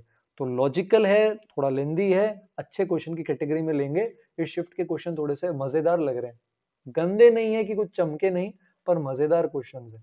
अच्छा, 17th क्वेश्चन जो है इसके केस के अंदर यहाँ पर मेथड ऑफ डिफरेंस लग सकता है, तो आपको जनरल टर्म पहले निकालना पड़ेगा, फिर आप सम की बात कर सकते हो। तो 5, 8, 14, 23 ये सीरीज चल रही है, अपन भी इसको बनाने की कोशिश करते हैं, है ना। तो अपन पहले एस लिख देते हैं, 5, 8, 14, 23 ये चलता जा रहा है इस केस के अंदर, है ना। इसी को ये an बोल रहे हैं, तो an इस पूरे का सम है इस सीरीज का, तो an का भी पहले जनरल टर्म निकालना पड़ेगा। तो इसमें अपन क्या करते हैं, इसको आगे भेज देते हैं इस तरह से, अब सब्ट्रैक्ट कर लेंगे, तो nth टर्म जो an वाले समेशन की सीरीज का है ये इस तरह से आ जाएगा। इसमें फर्स्ट टर्म 5 है, उसके अलावा n-1 टर्म्स AP में आ जाएंगे, तो ये बन जाएगा n-1 टर्म्स का सम। फर्स्ट टर्म का क्या हो जाएगा, डबल, n-1 में से 1 हटा देंगे और कॉमन डिफरेंस 3 है, तो ये आ जाएगा 5 प्लस n-1। 3 आप यहाँ बाहर ले सकते हैं, 3 बाहर लेंगे तो n-2 और प्लस के अंदर 2 बचेगा आई थिंक, तो n आ जाएगा। तो ये कुछ ऐसा आ रहा है, एलसीएम भी आप ले सकते हो, तो 3n स्क्वायर माइनस का 3n आ रहा है, और प्लस में आई थिंक 10/2 आ रहा है। तो अब अगर आप इसमें 1 रखोगे तो 5 आ जाएगा, अगर आप 2 रखोगे यहाँ पे सॉल्व करने पे तो 8 आ जाएगा, अगर आप 3 रखोगे तो 14 आ जाएगा। तो ये an नहीं है, an तो इस पूरी सीरीज का सम है, समझ रहे हो, ये पूरा का पूरा an नहीं है, an तो इनका सम है अप टू n टर्म्स। तो ये तो आपने इसका जनरल टर्म निकाला, इसका जो समेशन होगा ना वो an होगा। तो ये क्वेश्चन अगेन वेरी लेंदी है, तो इसका समेशन जो करेंगे तो an की वैल्यू अपने पास यहाँ पर आ जाएगी, summation 3n square minus 3n plus 10/2 1 से लेकर के n तक, ये आपका एक्चुअली an है, और इसका ये n क्यूब के फॉर्म में आ जाएगा, इसका दोबारा समेशन करोगे तो वो Sn आएगा। तो इसका ये जो समेशन यहाँ से आएगा अपने पास, पता नहीं मेमोरी बेस्ड ये सही लिखा भी है या नहीं, इसका समेशन, जैसे समेशन कैसे करते हैं, एन स्क्वायर का क्या आता है, n+1 2n+1/6, n का आता है n+1/2, कांस्टेंट का n ही आ जाता है। तो ये समेशन जो आप करोगे वो an आएगा, उसमें आपको यहाँ पर क्वेश्चन के अंदर 40 रखना है, और an की जो वैल्यू आएगी यहाँ से उसका फिर से समेशन करोगे तो Sn आएगा।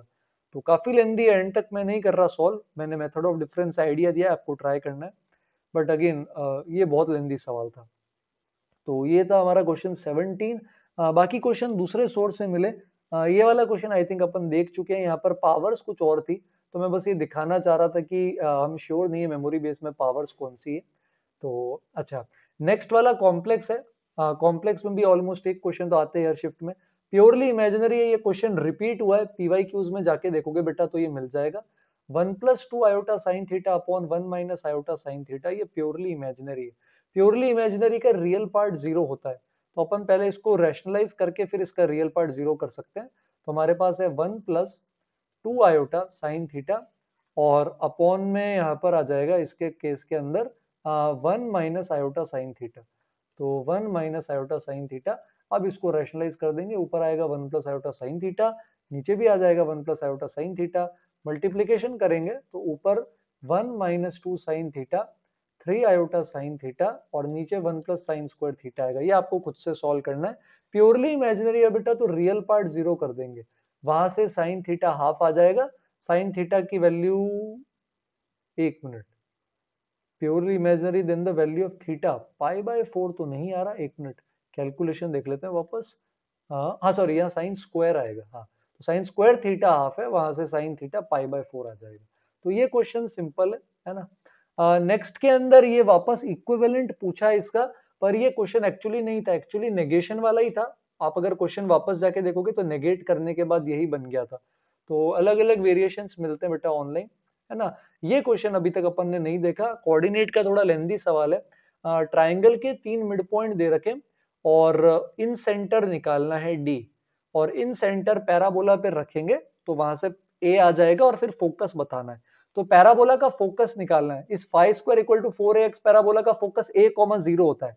तो alpha plus beta root two basically a की वैल्यू है, और ए निकालने के लिए इसका इन सेंटर डी निकाल के पैराबोला पे रखना पड़ेगा। तो इन सेंटर का फॉर्मूला यूज करेंगे जो हमें आता है, पर कैलकुलेशन वाइज लेंदी जाने वाला है। तो 3 पॉइंट दे रखे हैं ट्राइंगल पे अपन को, और ये भी इसके मिड पॉइंट दे रखे हैं, वर्टेक्स नहीं है। एक है 0,1, एक है 1,0, और एक यहाँ पर आ जाएगा इसके केस के अंदर 1,1। तो आप यहाँ पर क्या कर सकते हो, जैसे ये x1 y1 मान लो, है ना, ये आप x2 y2 मान लो, और ये आप x3 y3 मान लो। अब आप 3 बार मिड पॉइंट फॉर्मूला लगा सकते हो, एक बार x1 x2 x2 x3 x3 x1 में, फिर एक बार y1 y2 y2 y3 और y3 y1 के अंदर। तो उस तरह से अपन जो भी अपना आंसर है वहां तक पहुंच सकते हैं। तीनों की तीनों वर्टेक्स आने के बाद अपन कर सकते हैं। मेरे को ऑल्दो ये डायग्राम थोड़ा सिमेट्रिकल लग रहा है, क्योंकि 0 1 यहाँ होगा, 1 0 यहाँ होगा, और 1 1 इधर होगा। तो ये एक राइट एंगल ट्राइंगल है। तो मैं इसका वर्टिकली ऑपोजिट ओरिजिन पिक कर रहा हूँ डायरेक्टली, क्योंकि ये 1 1 है, तो ये 1 0, ये 0 1 है, इधर 1 0 है। तो इसके सामने वाला मैं 1 1 ही ले, 0 0 ही ले रहा हूँ। ये 0 0 लोगे तो 0 1 लाने के लिए इसको 0 2 होना पड़ेगा, और इसको 1 0 लाने के लिए इसको 2 0 होना पड़ेगा। तो अब आप देख सकते हो 2 0 0 2 का मिड पॉइंट 1 1 है, 0 2 0 0 का 0 1 है, और 0 0 2 0 का 1 0 है। तो थोड़ा सा लॉजिकली चलोगे ना तो तीनों वर्टेक्स थोड़े से जल्दी आ जाएंगे। तो नहीं भी चलोगे तो फॉर्मूला लगाओगे फिर। तो 0 0 और 0 2 2 0। अब ax1 plus bx2 plus cx3 upon a plus b plus c, ये फॉर्मूला होता है। इसकी लेंथ 2 है, इसकी लेंथ भी 2 है, इसकी 2 √2 है। तो फॉर्मूला लगाओ 2 इंटू 0, है ना, प्लस 2 √2 इंटू 0 प्लस 2 इंटू 2। तो 4 अपॉन सारी की सारी साइड्स का सम, ये एक्स कोऑर्डिनेट इन सेंटर का। फिर y के लिए करेंगे 2 into 2, 2 into 0, 2 √2 into 0। Formula I hope आप सबको याद हो। तो ये अपना इन सेंटर आ जाएगा 4/4 प्लस 2 √2, 4/4 प्लस 2 √2। और इसको उठाकर अब अपन को क्या करना है, y square equal to 4ax में रखना है, और ये जो a है ये अपना आंसर है। तो ये पार्ट तो हो जाएगा कट। अब यहाँ पर 4 से भी 4 हो जाएगा कट, और a निकालने के लिए 1/4 प्लस 2 √2 को रैशनलाइज कर देंगे। तो आई होप आपको क्लियर हुआ हो। खुद से लिखोगे तब थोड़ा सा और अच्छा आइडिया मिलेगा। आगे बढ़ते हैं इसके अंदर। तो ये वापस कोऑर्डिनेट का एक और सवाल यहाँ पर आ गया है ना। तो कोऑर्डिनेट के अपन देखेंगे, यहाँ कुछ और सवाल भी हैं जो पहले वाले में नहीं आए थे, तो इसलिए अलग अलग सोर्स से मैंने सब कंबाइन करके यहाँ पे डाला है। तो इस क्वेश्चन पर आते हैं। पैराबोला का फोकस और डायरेक्ट्रिक्स दे रखी है। तो पैराबोला लिख सकते हो y square equal to 4ax ही है। a,0 पे फोकस है, और x equal to minus a पे डायरेक्ट्रिक्स है, a की वैल्यू 3 है। तो यहाँ पर पैराबोला आ जाएगा Y square equal to 4ax, है ना, a 3 है, तो Y square equal to 12x। ये सिंपल पैराबोला हो गया। अब क्वेश्चन में क्या बोला है, P and Q lie on parabola and their ordinates are in the ratio 3:1. Find point of intersection of tangents. तो ऑर्डिनेट का मतलब हो जाता है, अपन जैसे पैरामेट्रिक फॉर्म लेते हैं ना, तो पैरामेट्रिक फॉर्म क्या आती है, 81 स्क्वायर टू 81। तो बोल रहा है कि जैसे ये एक पॉइंट है और ये दूसरा पॉइंट है, तो इन दोनों के ये जो ऑर्डिनेट है, वाई कोऑर्डिनेट को ऑर्डिनेट भी बोल देते हैं, इनका जो रेशियो आ रहा है ना, ये रेशियो बोल रखा है कि 3:1 के बराबर है। तो अब बोल रहा है कि यार ये जो इनका पॉइंट ऑफ इंटरसेक्शन है टेंजेंट्स का, तो ये डायरेक्ट फॉर्मूला होता है, प्रॉपर्टी होती है a T1 T2 a T1 plus T2। पूछ रहा है ये किस पे लाए करेगा, तो अपन इसको मान लेते हैं, T2 को मान लेते हैं k, तो T1 आ जाएगा 3k।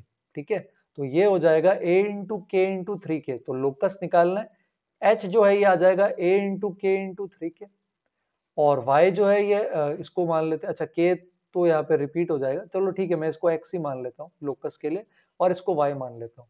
तो ये आ जाएगा a इंटू के plus 3k, k plus 3k होता है 4k। तो सिंपल है यार, यहाँ से k की वैल्यू निकालो y/4a, और इसके अंदर उठा के रख दो। तो x बराबर a इंटू 3 इंटू के का होल स्क्वायर। तो पैराबोला आ जाएगा 3y² बराबर 16ax। कैलकुलेशन सही करी थी क्या, मैच क्यों नहीं कर रहा। a T1 T2 a T1 plus T2 लिखा तो सही है। Y square equal to 16x आ रहा है अपना, यहाँ पे 3 भी आ रहा है, कैलकुलेशन दोबारा देख लेते हैं एक बार, कहीं गड़बड़ कर दी है शायद। तो एक बार ये आप भी चेक कर लेना वैसे तो a की वैल्यू 3 थी। अच्छा मैंने यहाँ a नहीं लगाया हुआ, यानी a लगाया था मैंने। अच्छा इन्होंने, अच्छा a नीचे आएगा ना, हाँ सॉरी, तो a से a कट होगा और a की वैल्यू 3 है ना, a तो भूल ही गया मैं, a भी इस 3 से कट हो जाएगा तो वाई स्क्वायर आ जाएगा 16x। तो लॉजिकल क्वेश्चन है, अगर लोकस का क्वेश्चन दे रहे हैं तो ऑब्वियसली लॉजिकल क्वेश्चन है। तो पहली 3 शिफ्ट के कंपैरिजन में मैथ्स की अच्छे परसेंटाइल के लिए कट ऑफ कम जा सकती है। 21 इजी है, क्वाड्रिलेटरल के 4 वर्टेक्स देके एरिया पूछ लिया, ये तो निकाल सकते हो यार। 2 ट्राइंगल में ब्रेक कर देना और एरिया निकाल लेना। फॉर्मूला भी होता है, जिनको फॉर्मूला याद है वो यूज कर सकते हैं। तो अगर वर्टेक्स देखें तो वर्टेक्स अपने पास क्या आ रहे हैं इसके केस में, एक आ रहा है अपने पास 1,2, दूसरा वर्टेक्स कौन सा आ रहा है 5,6, तो इधर कहीं होगा 5 और ऊपर आ जाएगा 6, तो ये है 5,6। तीसरा वर्टेक्स कौन सा आ रहा है 7,6, तो 7,6 कहाँ आ जाएगा, इसी के आगे आएगा, तो ये हो जाएगा 7,6। और लास्ट में क्या दे रखा है इन्होंने, -1, तो -1, -6 तो फिर इधर पीछे कहीं आएगा। तो इसका एरिया पूछ रहा है आपसे, ये वाला जो दिख रहा है ना क्वाड्रिलेटरल आपको, ये क्वाड्रिलेटरल, इसका एरिया पूछा जा रहा है। तो ऐसे 2 ट्राइंगल में डिवाइड कर दो, ट्राइंगल में, ट्राइंगल का तो एरिया निकाल सकते हो ना, 10th में भी पढ़ा था। अब इन दोनों का, इसका भी एरिया निकाल लेंगे फॉर्मूला से, इसका निकाल के मॉड लगा के ऐड कर दो। तो ये तो आप खुद कर सकते हो, इसकी डिटेल में ज्यादा नहीं जाएंगे हम। तो एक डिफरेंशियल और ये तीनों सवाल है ना, ये थोड़े से अलग जगह से मिले थे। डिफरेंशियल देखते हैं तो ये dy बाई dx में नहीं है, ये dx बाई dy में लीनियर डिफरेंशियल है। तो एक बार तो इसका एक्सप्रेशन लिखते हैं, फिर देखते हैं इसको कैसे लीनियर इंटीग्रेटिंग, लीनियर मतलब इंटीग्रेटिंग फैक्टर लेके कैसे लीनियर डिफरेंशियल इक्वेशन सॉल्व करेंगे।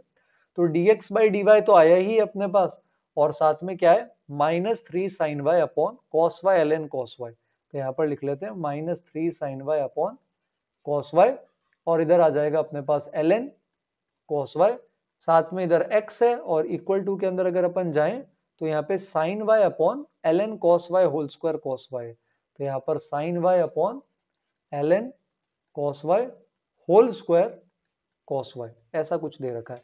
तो इंटीग्रेटिंग फैक्टर में इसका इंटीग्रेशन कर लेते हैं, इसका इंटीग्रेशन करेंगे तो क्या आएगा -3 sin y cos y ln cos y। तो यहाँ पर आप बेटा ऐसा कर लो, ln cos y जो है ना आपके पास, इसको t मान लो, तो चेन रूल से इसका डिफरेंशिएशन करोगे ना तो वो आ जाएगा माइनस साइन y ऊपर cos y का, और ln cos y के लिए cos y नीचे आ जाएगा, तो ये बन जाएगा 3 टाइम्स dt अपॉन, है ना, t, तो ये बन जाएगा ln t। तो इसका इंटीग्रेशन आ जाएगा 3 टाइम्स, है ना, और ये सब रहता है e की पावर में, तो e की पावर में आ जाएगा यहाँ पे 3 times ln of cos y, ऐसा। अब ये 3 पावर में चला जाएगा तो ln cos y का होल क्यूब बन जाएगा, और ये e और e सेम हट जाएगा, तो लेफ्ट साइड में आ जाएगा x into ln cos y का होल क्यूब। अब राइट साइड पे आएंगे इंटीग्रेशन में, तो जब मल्टीप्लाई करोगे ln cos y whole cube को, तो ln cos y whole square जो है वो कट हो जाएगा, है ना, और यहाँ पर ln cos y यही बचेगा। फिर से आप इसको t ले लोगे तो minus sine y upon cos y आता है, माइनस नहीं है बस वो बचेगा, तो ये माइनस बाहर लगा देंगे, तो ये बन जाएगा x ln cos y का होल क्यूब बराबर माइनस ln cos y का whole square by 2 t d t का इंटीग्रेशन प्लस सी। और वैल्यू निकालने के लिए यहाँ पर पाई बाई 3 पर x, ये अब ये उल्टा है बेटा, इसमें थोड़ा केयरफुल रहना, x y के टर्म्स में लिखा है, तो y पाई बाई 3 रखने पर x की वैल्यू 1/2 ln 2 है, उल्टा करोगे गड़बड़ हो जाएगा, तो लॉजिकल सवाल है। y पाई बाई 3 रखने पर x हाफ ln 2 आ रहा है, तो y को पाई बाई 3 रखो, तो ये ln हाफ का होल क्यूब हो जाएगा, यानी माइनस ln 2 भी लिख सकते हैं अपन ln हाफ को, है ना, तो यहाँ पर ln हाफ को माइनस ln 2 लिख लेंगे, तो ये यहाँ पर आ जाएगा माइनस ln 2 का होल क्यूब, और y बराबर पाई बाई 3 यहाँ भी रख देंगे, तो ln हाफ है, फिर से माइनस ln 2 का होल स्क्वायर, लेकिन ये ln 2 होल स्क्वायर आ जाएगा अपॉन 2 प्लस सी, और x की वैल्यू आ रही है 1/2 ln 2, तो इसको अगर अपन यहाँ पे सॉल्व करेंगे तो c 0 आ जाएगा, तो ये c 0 हो जाएगा, तो डिवाइड कर देंगे तो x आ जाएगा -1 अपॉन ln cos y। ये सिंपल सा रिलेशन एंड में सब सॉल्व करके आएगा। अब लास्ट में y को पाई बाई 6 रखोगे तो x बताना है, तो अब आप y को यहाँ पर रख दोगे पाई बाई 6, तो यहाँ पे पाई बाई 6 रख दो, तो -1 अपॉन ln √3/2 हो जाएगा, इसको लिख सकते हैं -1/ln√3 - ln2, और फिर ऑप्शन से देख सकते हैं कि क्या आंसर आएगा। ठीक है, तो ये ट्राई कर लेना, कैलकुलेशन एक बार दोबारा से कर लेना आई गेस, है ना। और इसके केस के अंदर ये एक 2 रहेगा, यहाँ पर ये 2 इधर आएगा मल्टीप्लाई में, तो √3 का स्क्वायर 9 होता है और 2 का शायद 4 नहीं, √3 का स्क्वायर 3 होता है और 2 का 4 होता है, तो 3 4 ज़ा 12 ये आंसर हो जाएगा जो यहाँ दिया है। पर लिखोगे नहीं तब तक आएगा नहीं, मतलब मैं वीडियो बताऊंगा, आप देख लोगे, सोचोगे आगे, ऐसे नहीं चलेगा। आपको एक्चुअली क्या बोलते हैं, खुद से करना पड़ेगा। 25 वाला जो है वो एक बार लेंदी है, लास्ट पे आते हैं। ये वाला पहले देख लेते हैं, कॉस वाला जो है, तो ट्रिग्नोमेट्री का एक क्वेश्चन आया, तो इसके लिए पहले एक्सप्रेशन लिखते हैं, फिर अपन इसकी वैल्यू निकाल लेंगे। तो यहाँ पर अपने पास है 36 और इनटू के अंदर अपने पास यहाँ पर आ रहा है 4 cos स्क्वायर 9 डिग्री -1। यहाँ लिख लेते हैं इसको, 4 cos स्क्वायर 9 डिग्री -1 इनटू के अंदर यहाँ पर वापस क्या आ रहा है, अगर इसको देखेंगे तो 4 cos स्क्वायर 27 डिग्री -1। यहाँ लिख लेते हैं 4 cos स्क्वायर 27 डिग्री -1, फिर से इनटू पे आते हैं, ये हो जाएगा 4 cos स्क्वायर 81 डिग्री, और लास्ट में क्या वैल्यू आ जाएगी यहाँ पर अपने पास 4 cos स्क्वायर 153 डिग्री -1। तो यहाँ पे भी लिख लेते हैं 4 cos स्क्वायर 153 डिग्री -1। तो देखने में तो थोड़ा डरावना लग रहा है, देखते हैं किस तरह से इसको अपन सॉल्व करने की कोशिश कर सकते हैं। तो इन सब के अंदर सेम चीज, अगर आप देखोगे ना, 4 cos स्क्वायर x -1, इस टाइप का एक्सप्रेशन इसके केस के अंदर लिखा हुआ है, तो cos स्क्वायर x को बेटा 1 - sin स्क्वायर x लिख लो। ठीक है, अगर आप ऐसा लिखोगे ना तो ये बन जाएगा 3 - 4 sin स्क्वायर x। अब इसमें क्या कर सकते हो, sin x से मल्टीप्लाई डिवाइड कर दो, साइन एक्स से मल्टीप्लाई, साइन एक्स से डिवाइड क्यों किया, एक फेमिलियर आइडेंटिटी बन रही है, कौन सी, sine 3x upon sine x. तो ये बन जाएगा sign 3x upon sine x, सब में यही करना है बेटा। तो ये बन जाएगा, ये x था 9 डिग्री, तो sine 27 degree upon sine 9 degree. आगे बढ़ेंगे, ये बन जाएगा अगला वाला, अगर अपन देखें तो ये आ जाएगा साइन 27 3 ज़ा 81 अपॉन 27, फिर साइन के अंदर आ जाएगा 81 3 ज़ा 243 अपॉन 81, और लास्ट में आ जाएगा 153 3 ज़ा क्या होता है 459 अपॉन के अंदर क्या आ जाएगा साइन 153। अब यहाँ पर आप क्या कर सकते हो, इनको कन्वर्ट कर सकते हो, जैसे ये तो कट हो जाएगा, है ना, तो ये वाला जो पार्ट है ये तो यहाँ से हो जाएगा कैंसिल। अब साइन 81 भी कैंसिल हो जाएगा, और कॉस स्क्वायर 153 था या 243 था, 153 है चलो कोई नहीं, तो ये कट हो गया। अब साइन 243 को आप लिख सकते हो, कॉस में कन्वर्ट करोगे ना अगर, तो ये आ जाएगा माइनस का कॉस 27। सोचना कैसे, 270 माइनस 243 लिख देना, है ना, और साइन 153 को आप लिख दो 180 माइनस 27, तो ये साइन 27 आ जाएगा। और 459 को लिख सकते हैं 450 प्लस 9, साइन का 450 मतलब 459 को पहले तो 360 प्लस लिख दो 99, तो 99 बन जाएगा, तो साइन 99 है, साइन 99 को 90 प्लस 9 लिखोगे तो कॉस 9 बन जाएगा। तो ऊपर बेसिकली कॉस 9 और कॉस 27 है, नीचे साइन 9 साइन 27 है। अब इसको कैसे सॉल्व कर सकते हैं अपन, है ना, इसको कैसे सॉल्व करेंगे अपन, अगर मान लो कॉस 9 डिग्री है, कॉस 27 डिग्री है, नीचे साइन 9 डिग्री है, साइन 27 डिग्री है, तो 2 से मल्टीप्लाई डिवाइड करके खोल दो इसको, cos A plus B cos A minus B. ठीक है, नीचे इसी तरह से आ जाएगा अपने पास साइन ए माइनस बी और साइन ए प्लस बी, है ना। तो ये चीज अपन यहाँ पर ध्यान रख सकते हैं इसके केस के अंदर। तो ये चीज अगर अपन यहाँ पे यूज करेंगे तो यहाँ से साइन 18 कॉस 36 निकालना होगा। साइन 18 की वैल्यू आपको पता है, कॉस 36 भी आपको पता है, वहां से आप इसको ट्राई कर सकते हो। और कोई दूसरा तरीका आपको सही लगे तो आप कमेंट में बता सकते हो, ये भी चांस है कि मे बी कोई आसान तरीका यूज हो जाए, है ना। तो इस तरह से अपन सॉल्व करने की कोशिश कर सकते हैं। कैलकुलेशन एक बार वापस देख लेते हैं, कोई गड़बड़ तो नहीं करी अपन ने, क्योंकि आंसर के हिसाब से तो सब कुछ कट हो जाना चाहिए था, पर यहाँ कट होता हुआ कुछ दिख तो रहा नहीं है मेरे को खास, है ना। तो 4 cos स्क्वायर x माइनस 1 था, इसको 4 minus 4 3 minus 4 sine square x लिखा था, साइन x से मल्टीप्लाई डिवाइड किया तो sine 3x upon sine x आ गया था। ठीक है, ये मेरे को जरूर लग रहा है कि कहीं ये 243 तो नहीं है, बट ठीक है, जो भी अभी के लिए तो वही मान लेते हैं। तो ऐसा कुछ आ जाएगा। ठीक है, अगर ये 243 होगा तो क्या फर्क पड़ेगा, ठीक है, तो ये sine 3x upon sine x ही आ रहा है। Sine 27 by sine 9, 81 by sine 27, 243 by sine 81 और 459 बाय 153। तो लग तो यही रहा है कि सब कुछ कट होना चाहिए था। एक बार आप भी लिख के देख लेना, आई थिंक कट हो जाए अगर तो शायद बेटर रहेगा, नहीं तो फिर सॉल्व करना पड़ेगा। हो सकता है सॉल्व करने पर भी सब कट हो जाए, हालांकि चांस कम लग रहा है। क्वेश्चन यही है, एक ही वेबसाइट पे मिला और कहीं मिला भी नहीं है। 4 - 3 - 4 sine square theta upon sine theta, तो sine 3 theta by sine theta आएगा, तो यही 243 अगर ये होता, मान लो अगर ये 243 होता तो उसके केस के अंदर ऊपर 729 आ जाता। हाँ, तो लग तो यही रहा है कि 243 है। 243 लेकर करेंगे तो आंसर 1 आ जाएगा, इससे शायद नहीं आ रहा। आप एक बार करना और मुझे बताना आपका आंसर इससे आ रहा है या 243 से आ रहा है। 243 से करोगे तो ये 729 आएगा ऊपर और नीचे साइन ऑफ 243 आएगा, तो ये वाला पार्ट भी कैंसिल हो जाएगा। साइन 729 साइन 9 बराबर होते हैं, वो भी कैंसिल हो जाएंगे। पर एक बार आप ट्राई करना, हो सकता है मैंने कहीं कैलकुलेशन में गड़बड़ कर दी। एक लास्ट क्वेश्चन देख लेते हैं जो अपन ने कहा था लॉजिकल है, जिसपे लास्ट में आएंगे। ग्राफ बनाने पड़ेंगे, तो इस बार थोड़े से ग्राफ बेस्ड क्वेश्चन भी आए हैं, तो यहाँ पर ग्राफ बनाते हैं। तो अच्छा क्वेश्चन है ये, शिफ्ट का पेपर अच्छा लगा। मतलब हो गए हैं सारे अपन से, बट मतलब बच्चों के पॉइंट ऑफ व्यू से अगर मैं सोचूं तो थोड़ा सा टफ बोला जा सकता है मैथ्स का पेपर, मॉडरेट टू टफ है ना। तो पहले अगर अपन सॉल्व करें तो इसके केस में जैसे दूसरा वाला सिंपल है, मॉड वाला पहले कर सकते हो। तो x² - 5 mod x+2 इसको सॉल्व कर लेते हैं। नंबर ऑफ सॉल्यूशंस ही पूछे हैं वैसे तो, पर इसमें निकाल भी सकते हैं। तो पहले क्योंकि मॉड x+2 है, तो पहले x greater than equal to -2 ले लो। वहां पर मॉड जो है वो पॉजिटिव बनकर ही खुलेगा, कोई साइन चेंज नहीं होगा। और माइनस में साथ में 4 है, तो -4 लगा देंगे इक्वल टू 0।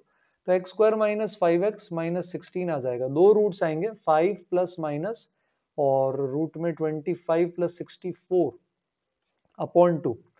तो कुछ ऐसा आ रहा है, रूट 89 की वैल्यू 9 से थोड़ी सी बड़ी होती है ना। तो पॉजिटिव वाला तो ले लेंगे, नेगेटिव वाला भी ले सकते हैं क्या? आई थिंक दोनों ले सकते हैं। 5 प्लस रूट 89/2 तो पॉजिटिव है ही। 5 माइनस रूट 89/2 अगर अपन करेंगे तो ये 5 माइनस 9 पॉइंट समथिंग है, तो -4 पॉइंट समथिंग आएगा। और 2 नहीं, ये थोड़ा सा छोटा आ रहा है बिलीव।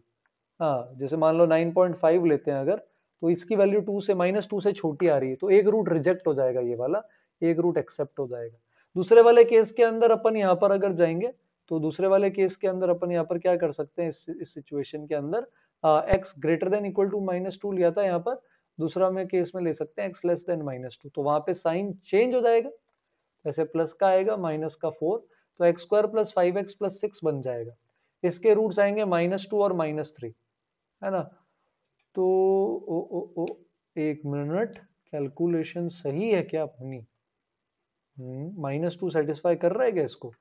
-2 रखेंगे तो 4, हाँ -2 कर रहा है सेटिस्फाई। तो पहले वाले केस में क्यों नहीं आया था -2? -5x -16, तो -2 भी आ तो रहा है वैसे अभी के लिए, और -3 जो है वो भी ले सकते हैं। तो -2 -3 दोनों ही ले सकते हैं, इक्वल टू दोनों जगह लिया जा सकता है। तो -2 -3 दोनों ही ले सकते हैं। तो लिखा तो सही है। एक मिनट, क्वेश्चन पर आ जाते हैं वापस। x² - 5x + 2, तो x² - 5x -10 -4, तो एक तो ये बन रहा था अपने पास। पीछे आए अगर तो कुछ इस तरह से बन रहा था, इसका भी एक रूट -2 आना चाहिए था, क्योंकि सेटिस्फाई तो कर रहा है। तो मैंने फिर शायद कैलकुलेशन गड़बड़ करी है। 25 प्लस 64, इसको -2 कर रहा है ना सेटिस्फाई। 4 + 10 माइनस, नहीं नहीं कर रहा, इसको नहीं कर रहा, इसको कर रहा है। तो अपने पास ग्राफ जो है एक बार वापस बना लेते हैं।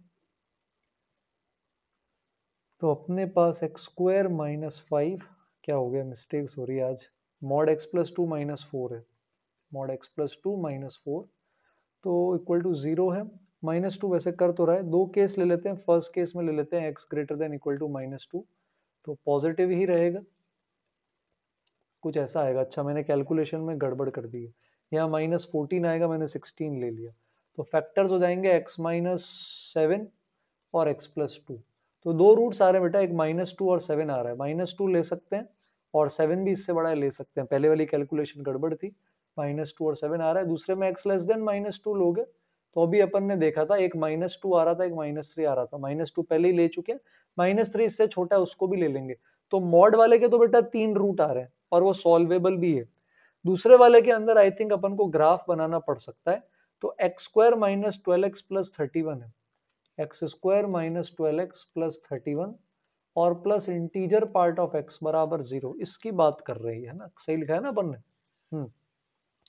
तो ये इसकी बात कर रहे हैं। अब यहाँ पर मान लो बेटा integer part of x greater than equal to 0 हो गए, तो उसके केस में अगर यहाँ डिस्क्रिमिनेंट निकालोगे तो b² - 4ac लेते हैं, है ना।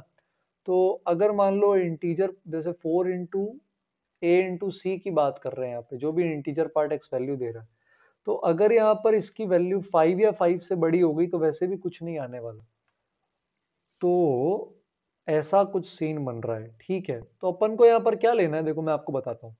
अगर आपका x इंटीजर पार्ट x 5 से बड़ा हो गया, मतलब कि x बराबर इंटीजर पार्ट x बराबर 6 7 8 9 ऐसी कोई वैल्यू देने लग गया यहाँ पे 6 7 8 9 टाइप्स कुछ, तो d नेगेटिव हो जाएगा, कोई भी सॉल्यूशन नहीं आएगा। अगर x नेगेटिव लेते हैं, इंटीजर पार्ट x मान लो नेगेटिव आ रहा है, तो उसके केस में ये पॉजिटिव है, तो अपन यहाँ ग्राफ ही बना लेते हैं ना, इतना सारा देखेंगे उससे अच्छा ग्राफ बना लेते हैं। तो इंटीजर पार्ट x का ग्राफ है ना, तो अपन बना लेते हैं x² - 12x + 31 बराबर minus of integer part x। तो इंटीजर पार्ट x अब जो भी वैल्यू था वो नेगेटिव देगा, तो -1 से 0 के अंदर क्या हो जाएगा, क्लोज 0 से ओपन -1, इसमें वैल्यू आ जाएगी इसकी 0। फिर -1 से -2 में क्लोज -1 से ओपन -2, इसमें ये 1 हो जाएगा। तो बस उल्टा कर रहे हैं अपन, है ना यहाँ पे।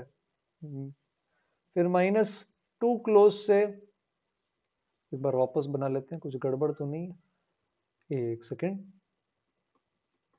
हाँ, तो यहाँ पे लिख लेते हैं अपन 0 -1 -2 -3 -4 -5 -6, यहाँ तक लेने की कोशिश कर लेंगे अपन। और आगे 1 2 3 4 5 6 के आगे तो वैसे भी देखा था कोई रूट नहीं मिलेगा, तो कुछ ऐसा लिख लेते हैं। अब इंटीजर पार्ट लेंगे तो वैल्यू नेगेटिव करनी है, 0 से 1 का तो 0 से 1 ही रहेगा। -1 से 0 पहले -1 आता था, अब 1 आ जाएगा, तो अब ये 1 आ जाएगा ऐसा। फिर -2 से -1 -2 आता था, अब ये 2 आ जाएगा, तो यहाँ पे 1 है, यहाँ 2 है। फिर यहाँ पर -3 से -2 की वैल्यू -3 आती थी, अब 3 आ जाएगी। फिर -4 से -3 जाएंगे, ठीक है, ये कुछ इस तरह से आ जाएगा 4। फिर -5 से -4 जाएंगे तो ये 5 आ जाएगा। -6 से -5 जाएंगे तो 6 आ जाएगा, ये चलता रहेगा। 0 से 1 में 0 आता है, 1 से 2 में 1 आता था, लेकिन अब 1 से 2 के अंदर सॉल्व करेंगे तो -1 आ जाएगा। फिर 2 से 3 के अंदर सॉल्व करेंगे तो 2 नहीं आएगा, -3 आ जाएगा। 3 से 4 के अंदर सॉल्व करेंगे तो -3 आ जाएगा, है ना। 4 से 5 के अंदर सॉल्व करेंगे मान लो तो -4 आ जाएगा। फिर 5 से लेकर के 6 में सॉल्व करेंगे मान लो, 5 से 6 के अंदर क्या आ जाएगा, -5 आ जाएगा। तो ये कुछ इस तरह से चल रहा है पूरा बड़ा ग्राफ। अब क्वाड्रेटिक का ग्राफ अगर यहाँ पे बनाएंगे तो इसका रूट्स के लिए क्या रूट क्या आएंगे, 12 प्लस माइनस रूट ऑफ 20, 144 में 724 हटा अपॉन 2, तो 6 प्लस माइनस √5 आ रहा है रूट्स, आई गेस, है ना। तो 6 प्लस √5, 6 प्लस √5 तो 8 के भी आगे, 8 के आगे आएगा, 8 से 9 के बीच। और 6 माइनस √5 जो है, 6 माइनस √5, 6 माइनस 2.2, 3 से 4 के बीच में आएगा। और वर्टेक्स इसका 6 पे आता है। तो ये जो क्वाड्रेटिक का ग्राफ अपन यहाँ बनाने की कोशिश कर रहे हैं ना, तो क्वाड्रेटिक का जो ग्राफ है वो यहाँ से, और 6 पे वैल्यू भी निकाल सकते हो। 6 पे वैल्यू आएगी 36 माइनस 72 प्लस 31, माइनस का 9 आ जाएगी। तो अपनी वैल्यू जो आ रही थी 6 पे, वो इसके केस में क्या आ जाएगी, -9, -9 तो काफी नीचे होगा यहाँ पे। और इधर रूट्स आ रहे हैं, किधर आ रहा है, किधर आ रहा है। तो क्वाड्रेटिक का जो ग्राफ आएगा ना वो कुछ इस तरह से आएगा, यहाँ कहीं कट करेगा और ऊपर, तो ये यहाँ पे तो वैल्यू देखनी पड़ेगी यार, डायरेक्ट उस पर रख के भी नहीं आएगी, सीधा अप्रोक्सीमेट भी नहीं कर सकते। एक तरीका है इनके रूट्स निकालने का, ग्राफ तो में तो वैल्यू रख के निकालनी पड़ेगी, तो वो बता देता हूँ, अगर आपको वो अच्छा लगे तो यूज कर लेना, नहीं तो ग्राफ ही बनाना है। तो इसको रख लेते हैं इंटीजर पार्ट ऑफ x। तो x को ले लेते हैं अभी x माइनस सिक्स का होल स्क्वायर, और -5 ये इंटीजर पार्ट ऑफ x आ जाएगा। ठीक है, तो x माइनस सिक्स का होल स्क्वायर आ जाएगा इंटीजर पार्ट x प्लस 5। तो यहाँ से x माइनस सिक्स की जो वैल्यू है, दो वैल्यूज आ जाएंगी x माइनस सिक्स की, plus minus integer part of x plus 5, आप चाहो तो अलग भी रख सकते हो। तो यहाँ से अब अपन क्या कर सकते हैं, सिचुएशन के अंदर समझने की कोशिश करो। x को लिख सकते हैं integer part x plus fractional part x, क्योंकि ग्राफ यार कॉम्प्लिकेटेड जा रहा है, वो फील नहीं आ रही ना, समझ रहे हो आप। तो integer part x plus fractional part x minus six, ये आ रहा है। एक बार प्लस लोगे तो इंटीजर पार्ट x प्लस 5, और एक बार माइनस लोगे तो minus integer part x minus 5, ऐसी सिचुएशन बन रही है। ये अगर पहला केस लेंगे तो कट हो जाएगा, फ्रैक्शनल पार्ट x 11 आएगा, जो कि पॉसिबल नहीं है। फ्रैक्शनल पार्ट x क्लोज 0 से 1 होता है। दूसरा केस लोगे बेटा तो फ्रैक्शनल पार्ट x की वैल्यू आएगी 6, उधर भेजो, 1 माइनस इंटीजर पार्ट x, ये वेरी मच पॉसिबल है। तो इसको अगर अपन यहाँ सॉल्व करना चाहें तो फ्रैक्शनल पार्ट होता है क्लोज 0 से ओपन 1, तो अपन इसको रख सकते हैं क्लोज 0 से ओपन 1। तो यहाँ से इंटीजर पार्ट पहले -1 उड़ा देंगे तो ये आएगा, अब साइन चेंज कर देंगे तो इंटीजर पार्ट x कुछ ऐसा आ जाएगा। तो इंटीजर पार्ट x की वैल्यू 1 आ रही है और फ्रैक्शनल पार्ट x 0 आ रहा है, तो यहाँ से x बराबर 1 आ रहा है। क्या x बराबर 1 सेटिस्फाई कर रहा है इसको? x बराबर 1 रख रहे हैं तो इसके केस के अंदर क्या आ रहा है अपने पास यहाँ पे, 1 - 12 + 31 नहीं, फिर से कुछ पता नहीं क्या हो गया, इतनी मिस्टेक्स हो रही हैं।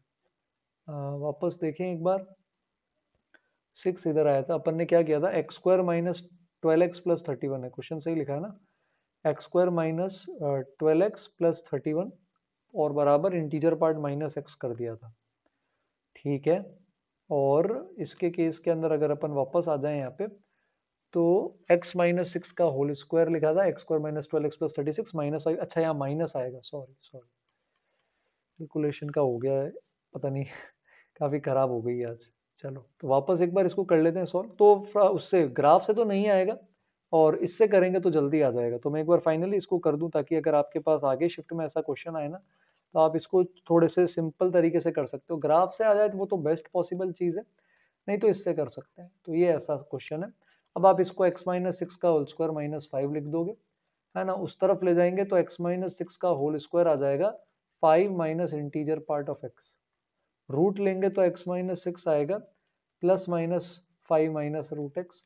नहीं, ये भी गंदा ही है, x की वैल्यू ये आ रही है। नहीं बेटा, ग्राफ से ही लेना पड़ेगा। इसको आप लिख भी दोगे integer part x plus fractional part x, है ना, जैसे इस टाइप के क्वेश्चन में यही करते हैं, और इंटीजर पार्ट x फिर उधर भेज देते हैं। तो ये दो वैल्यूज पॉसिबल है, एक आप इसको प्लस के साथ ले सकते हो, और एक बार इसी वैल्यू को आप माइनस के साथ ले सकते हो। तो कुछ इस तरह से आएंगे दोनों सॉल्यूशन, और इनको फिर आप 0 से 1 के बीच में करोगे, तो बात तो वही पड़ेगी, यहाँ भी आपको पुट करना पड़ेगा, और जो ग्राफ अपन ने पीछे देखा था वहां पर भी आपको इसके केस के अंदर क्या करना पड़ेगा, वैल्यूज जब क्वाड्रेटिक का ग्राफ बनाओगे इस सिचुएशन के अंदर, तो वहां पर आपको पुट करनी ही पड़ेंगी। तो जैसे ये जो आपका ग्राफ था x² - 12x + 31, जैसे 0 पे इसकी वैल्यू 31 हो जाएगी, तो क्या है ना, नेगेटिव में तो ये बहुत ही बड़ा निकल जाएगा। जो कट करने वाला है ना, ये इसको ये पॉजिटिव में ही कट करने वाला है, और कहीं नहीं करने वाला। तो ये जो वर्टेक्स से भी एक बार घूम जाएगा ना, वहां भी कट नहीं करेगा, क्योंकि जैसे यहाँ पे वर्टेक्स है, नीचे आ रहा है, ऊपर ऐसे घूम गया, तो ये यहाँ पर वापस चला जाएगा, पीछे अगर भेजेंगे ना, तो एक बार कट करके आएगा, एक और आगे जाएगा। तो एग्जैक्ट पॉइंट्स तो नहीं निकल पा रहे, बहुत गंदे आ रहे हैं, मैंने सोचा पॉइंट्स भी बता दूं, बट दो ही जगह कट कर सकता है। तो 4 से 5 में वैल्यू निकाल लेना इसकी कहाँ आ रही है, आपको वहां से मिल जाएगा, एक जगह इधर एक जगह इधर कट करेगा, तो M2 N3 आ जाएगा, उसको पुट कर देंगे M2 और N3, तो 2² + 2 × 3 + 3² 19 आएगा। तो क्वेश्चंस जो थे वो कुछ कॉम्प्लिकेटेड भी रहे हैं, है ना। तो मैं एक बार आपको इसका थोड़ा ब्रीफ एनालिसिस दे दूं, क्योंकि अच्छा लेवल रहा है। फर्स्ट क्वेश्चन जो है वो मॉडरेट मान सकते हैं, फैक्टराइजेशन पता है तो मॉडरेट टू टफ ही लेंगे। Second question easy to moderate है, ऑन टू फंक्शंस आना चाहिए। थर्ड इजी है, फोर्थ इजी है, फिफ्थ सिंपल प्रॉपर्टी पर बेस्ड है, कई सारे बच्चे याद करके आते हैं, आप नहीं करके आए तो उनका सही है, आपका गलत हो सकता है। सिक्स्थ इजी है, सेवेंथ भी इजी है, लेंदी है बट इजी है, एट्थ भी लेंदी बट इजी है, नाइन्थ मॉडरेट मान सकते हो, अगर लेंदी हो जाएगा ए इनवर्स वाला तरीका से निकालना पड़ेगा, अगर केला हैमिल्टोनियन नहीं पता तो। टेंथ वाला टफ रहेगा, 11th वाला इजी टू मॉडरेट ही है, थोड़ा सा कैलकुलेशन है बस। ट्वेल्थ भी इजी टू मॉडरेट है, 13th भी डिटर्मिनेंट बनाना है, लेंदी है। 14th इजी रहेगा, 15th भी इजी रहेगा, 16th मॉडरेट रहेगा, 17th वेरी लेंदी रहेगा, 18th तो पहले कर चुके हैं, 19th वेरी इजी है, 20 कर चुके हैं पहले, 21 लेंदी है बट इजी है, 22 मॉडरेट है, लोकस में बच्चे फंस जाते हैं, 23 हलवा है, 24 मॉडरेटली लेंदी है, 20 ये 5 जो अपन देख रहे हैं इसके केस के अंदर यहाँ पर ये थोड़ा टफ रहेगा, 26 भी मेरे को डेटा में श्योर नहीं हूँ तो थोड़ा मॉडरेट रहेगा। तो exact clear cut easy question तो 5 to 10 ही है, 5 to 10 लेंदी और 5 to 10 टफ है। तो इस पेपर के अंदर लेवल अच्छा रहा है, पहली 3 शिफ्ट आसान थी। आपने अगर ये शिफ्ट में दिया आपको कैसा लगा है, क्या कोई क्वेश्चन मिस हो गए हैं या कोई गलत क्वेश्चन ले लिए हैं, कमेंट्स में बता सकते हो। वीडियो को प्लीज लाइक करो, शेयर करो, सब्सक्राइब कर सकते हो, आपके फ्रेंड्स के साथ शेयर कर सकते हो, एडवांस की सीरीज आने वाली है तो चैनल के साथ बने रहना और फीडबैक दे सकते हो। जल्दी मिलेंगे बेटा बाकी शिफ्ट्स के पेपर के साथ, तब तक के लिए आपको सबको ऑल द बेस्ट।